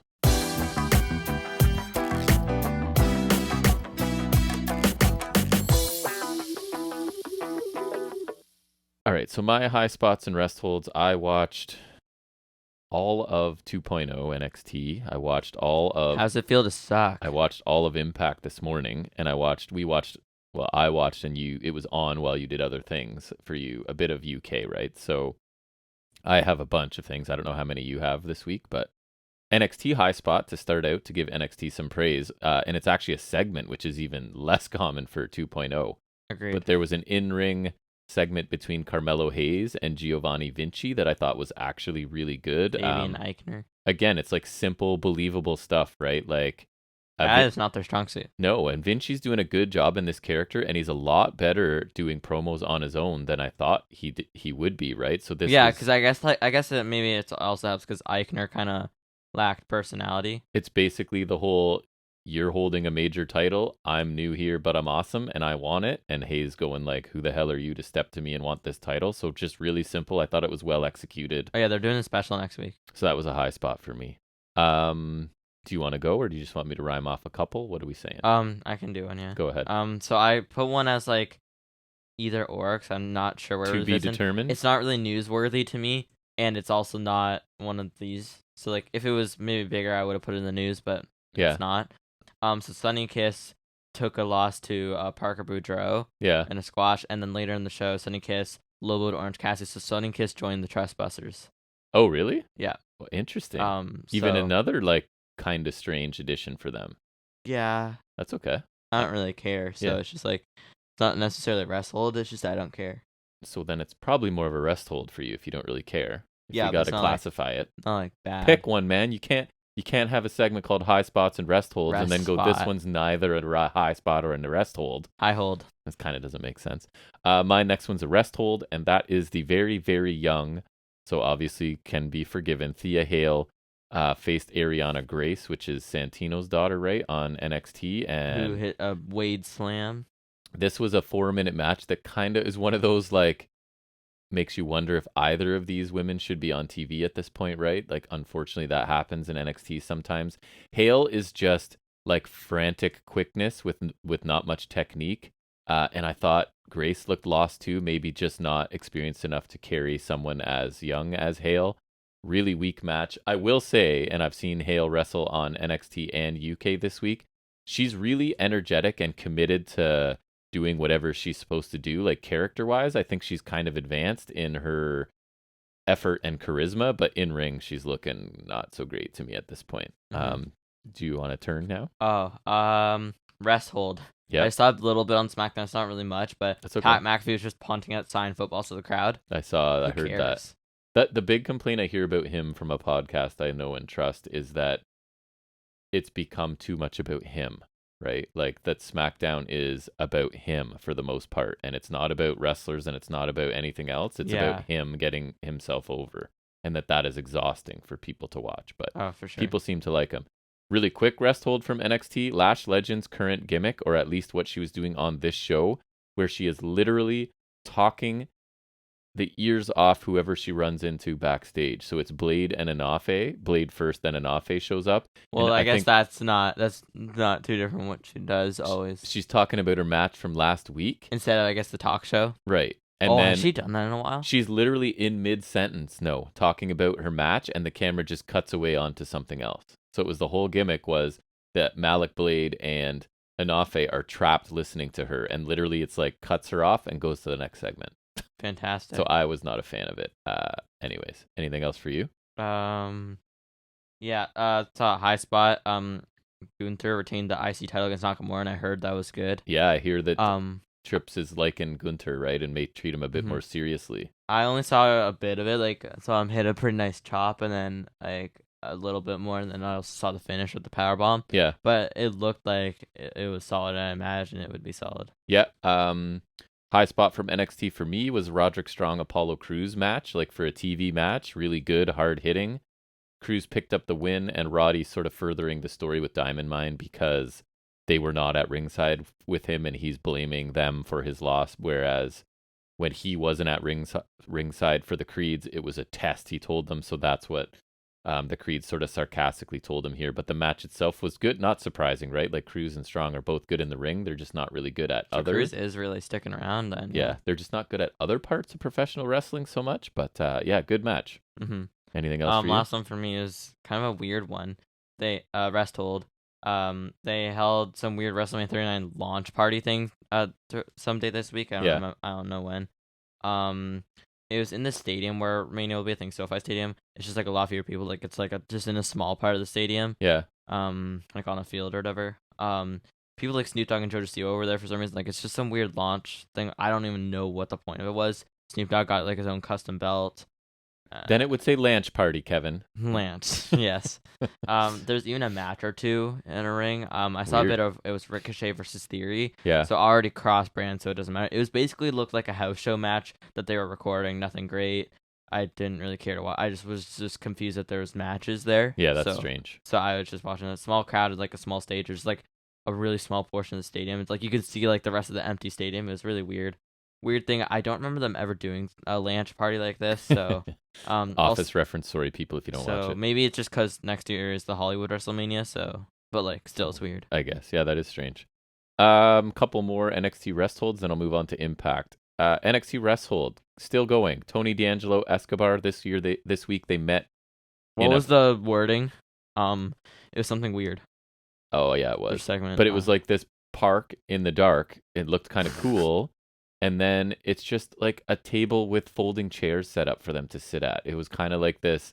You went through all of this effort to find this spot and light it and set it up. And then you put like $12 folding chairs at like a table and then they talk. Anyways, the segment was way too long. Everything looked kind of cheap. And the bottom line is we're getting another match between these guys in a feud that's been half a year? And not in a good way, right? So the stakes on this one, God forbid it not finish after this. If Tony D'Angelo wins, Escobar is gone, but Tony keeps the rest of Legado, so maybe a main roster that would departure. Work if he were to win. And then if Escobar wins, Legado is free of having to be affiliated with Tony D'Angelo. So just the same lame story that's been months and months and months. Poor Escobar. Escobar has like little to gain from this. Like I guess Nothing. he gets his guys back, Other but than like getting out of there while Vince is now gone and maybe doing something on main he's roster. like, I mean, I guess he does gain something because Legato are his guys, but like he has a lot more to lose. Yes, I agree. There's not much he's getting out of this other than TV time, right? Last rest hold for NXT, Wendy Chu. Did you hear what she did this week? No. So she's the baby face in her feud with Tiffany Stratton, right? Makes so what sense. does any good baby face do? Bully. You wait in a room until that person shows up. You turn off the lights and put on night vision goggles and beat the crap out of her and leave her lying. That's what Randy Orton did. Yes, so she borrowed his goggles, I guess. And it was very, like, even worse because it was, like, cartoony where the lights turn out and we don't see anything, but we hear, like, fighting sounds. And then the lights come back up and Stratton's just lying on the ground. Like, it was just, first of all, that's your baby face. Like, assaulting someone in the dark and taking the time. Couldn't even just attack her. Right, Like, so I don't know, it was stupid. had to make it more. Impact, I've got a couple things quickly. What do we have here? High Spot. Kushida defeated Diener. Pretty energetic, entertaining 6-minute match, I thought. Included some interference from Doring, obviously. So Sabin was there at ringside to sort of even things out for Kushida. Kushida looked good and crisp and quick here. And Diener just continues to be the good hand, right? Who can put in a solid performance and never really win. So a pretty good match. Rest hold from Impact. Eric Young is doing the thing where he's mad at the other members of Violent by Design still. And my reason it's a rest hold is it just feels exactly the same as when he's recruiting these people and like breaking them, right? And to make them form his group. So it's just, it feels tired to me. We did this however long ago that was, and I don't need to do it again. It's basically feels the same. High Spot was from Impact. Killer Kelly returning. I told you she's got a new look and a new gimmick. Mm-hmm. So her vignettes ahead of her return, I kind of like. They were just kind of stylish and cool. Right, you're talking about those. So she's got super short, not super short, but shorter hair, and I it's like did red catch a or glimpse pink of or her, something. but I don't really remember ton. I did notice she did look different. So dressed all in black. It was basically a squash match, but she looked really aggressive and dangerous. And commentary let us know that her thing is she likes to watch people suffer, is what we're told. That she's a bit of a voyeur and wants to watch people suffer. So I guess she's coming back as like just wants to inflict pain on people. She's booked to look dominant here. My only concern is that they just did this kind of booking with Masha Slamovich, and she's still in the midst of just killing people, right? So it's kind of doing the same thing. Kind of tough if like you're going to do two overlaying, women kinda. the same. Yeah. Yeah. But to be fair, Masha is at the point now where she's fighting more established people, but she's still just killing them so far. Rest hold to me is the whole Honor No More Bullet Club storyline that, for me, they kind of sprinkled it throughout. Oh, you should watch their match at Emergence. I should not. They sprinkled it throughout this show, this episode, and I just can't get interested. It's two factions that aren't Impact factions, and neither of them are really doing or accomplishing anything in Impact, so I don't really care, right? Especially Honor No More. They just keep finding these ways to have multi-man matches against a different group of people, and they're... How many people can they go through? So I don't really... It's just, all of it seems like they've done it a ton and isn't interesting for me. Except for like the one match where Eddie Edwards turned. Right, so that was a bit interesting, and now it's just like, okay, this group is still here, and they're like mid-card group. Where's a group of mid-card people we can throw together to fight them on this pay-per-view? And it's just very repetitive. Final thing, High Spot from Impact was my match of the week easily from that show, and that was Mike Bailey defending the X Division title against Rocky Romero. So, easily best match of the Who's he show. defending against on the pay-per-view thing? Yeah, surprising. You want to know who he faced last night? Oh, wait, it's Jack Evans. It was Jack Evans. Right, yeah. So fast-paced action, entertaining. Again, result never in doubt. Rocky Romero's not winning this match, but he looked really good here too. And Mike Bailey's just having a great year. Finally got all his paperwork together to be able to work in the States, and he's having an awesome year. Oh, is that what it was? Yes. Yeah. Consistently putting up really entertaining Good for him finally matches. getting kind of a big break. Yeah. This is, Yeah. I mean, as big as you're going to get from Impact, right? But he's also wrestling in other It's at least like a promotions. major place. Like I watched him in GCW have a cool match. Like he's kind of all over the place, right? So yeah, Bailey hit his usual signature stuff. Romero realistically targeted Bailey's arm, and Bailey ended up winning with the Ultima Weapon, which I think still looks cool. And there was I like that name. a cool final sequence there too. Yeah, Romero's just like your valuable veteran who can work with anyone and make them look good. And then we just talked about it, but my notes say, did they just say Bailey faced Evans tonight at that pay-per-view? I had not heard this somehow. It's probably a good match, but I think yeah. I did. And then my only other high spot that I don't even have in my notes, but I actually liked, we watched a bit of NXT UK. I like the opening Dempsey Oliver Carter match. I don't know how much you watched. Dempsey's just interesting to me, right? It's I agree. I like Dempsey a that lot. combination of submissions and like unique kind The of way offense. he does things too, like even like the way he does like a dragon screw, It's a I little bit noticed he does quirky. it different. So Yeah. I like that. Yeah. So I kind of like that match. So Yeah. that would be some of the best and worst things that I watched in wrestling this week. That's going to wrap up that segment. Did you find anything for figuring it out this week or no? No, sir. There is nothing new from the world of wrestling action figures. I think that's going to bring us to the end of episode 108 this week. Really appreciate you taking any time out of your week to listen to us. Love to hear any feedback from anyone, positive, negative, just to say hi. We actually listen is always great. I promise a reply. fnswrestling@gmail.com. That is if you're still using email and want to contact me. If you're a modern person and not like me and you want to hit us on Instagram, it's FNS_wrestling_podcast on Instagram. That will be going to Jack, and he'll definitely reply and let me know that you reached out to us. Love to hear from any of you. Don't think there's anything special coming down the pike this week. It'll just be us back here next Saturday, right? To talk about wrestling some more in episode 109 of our podcast. So I think we'll leave it there for this week. We hope to see you all back here next Saturday. Bring some friends and some new listeners with you if you can. And until then, take care.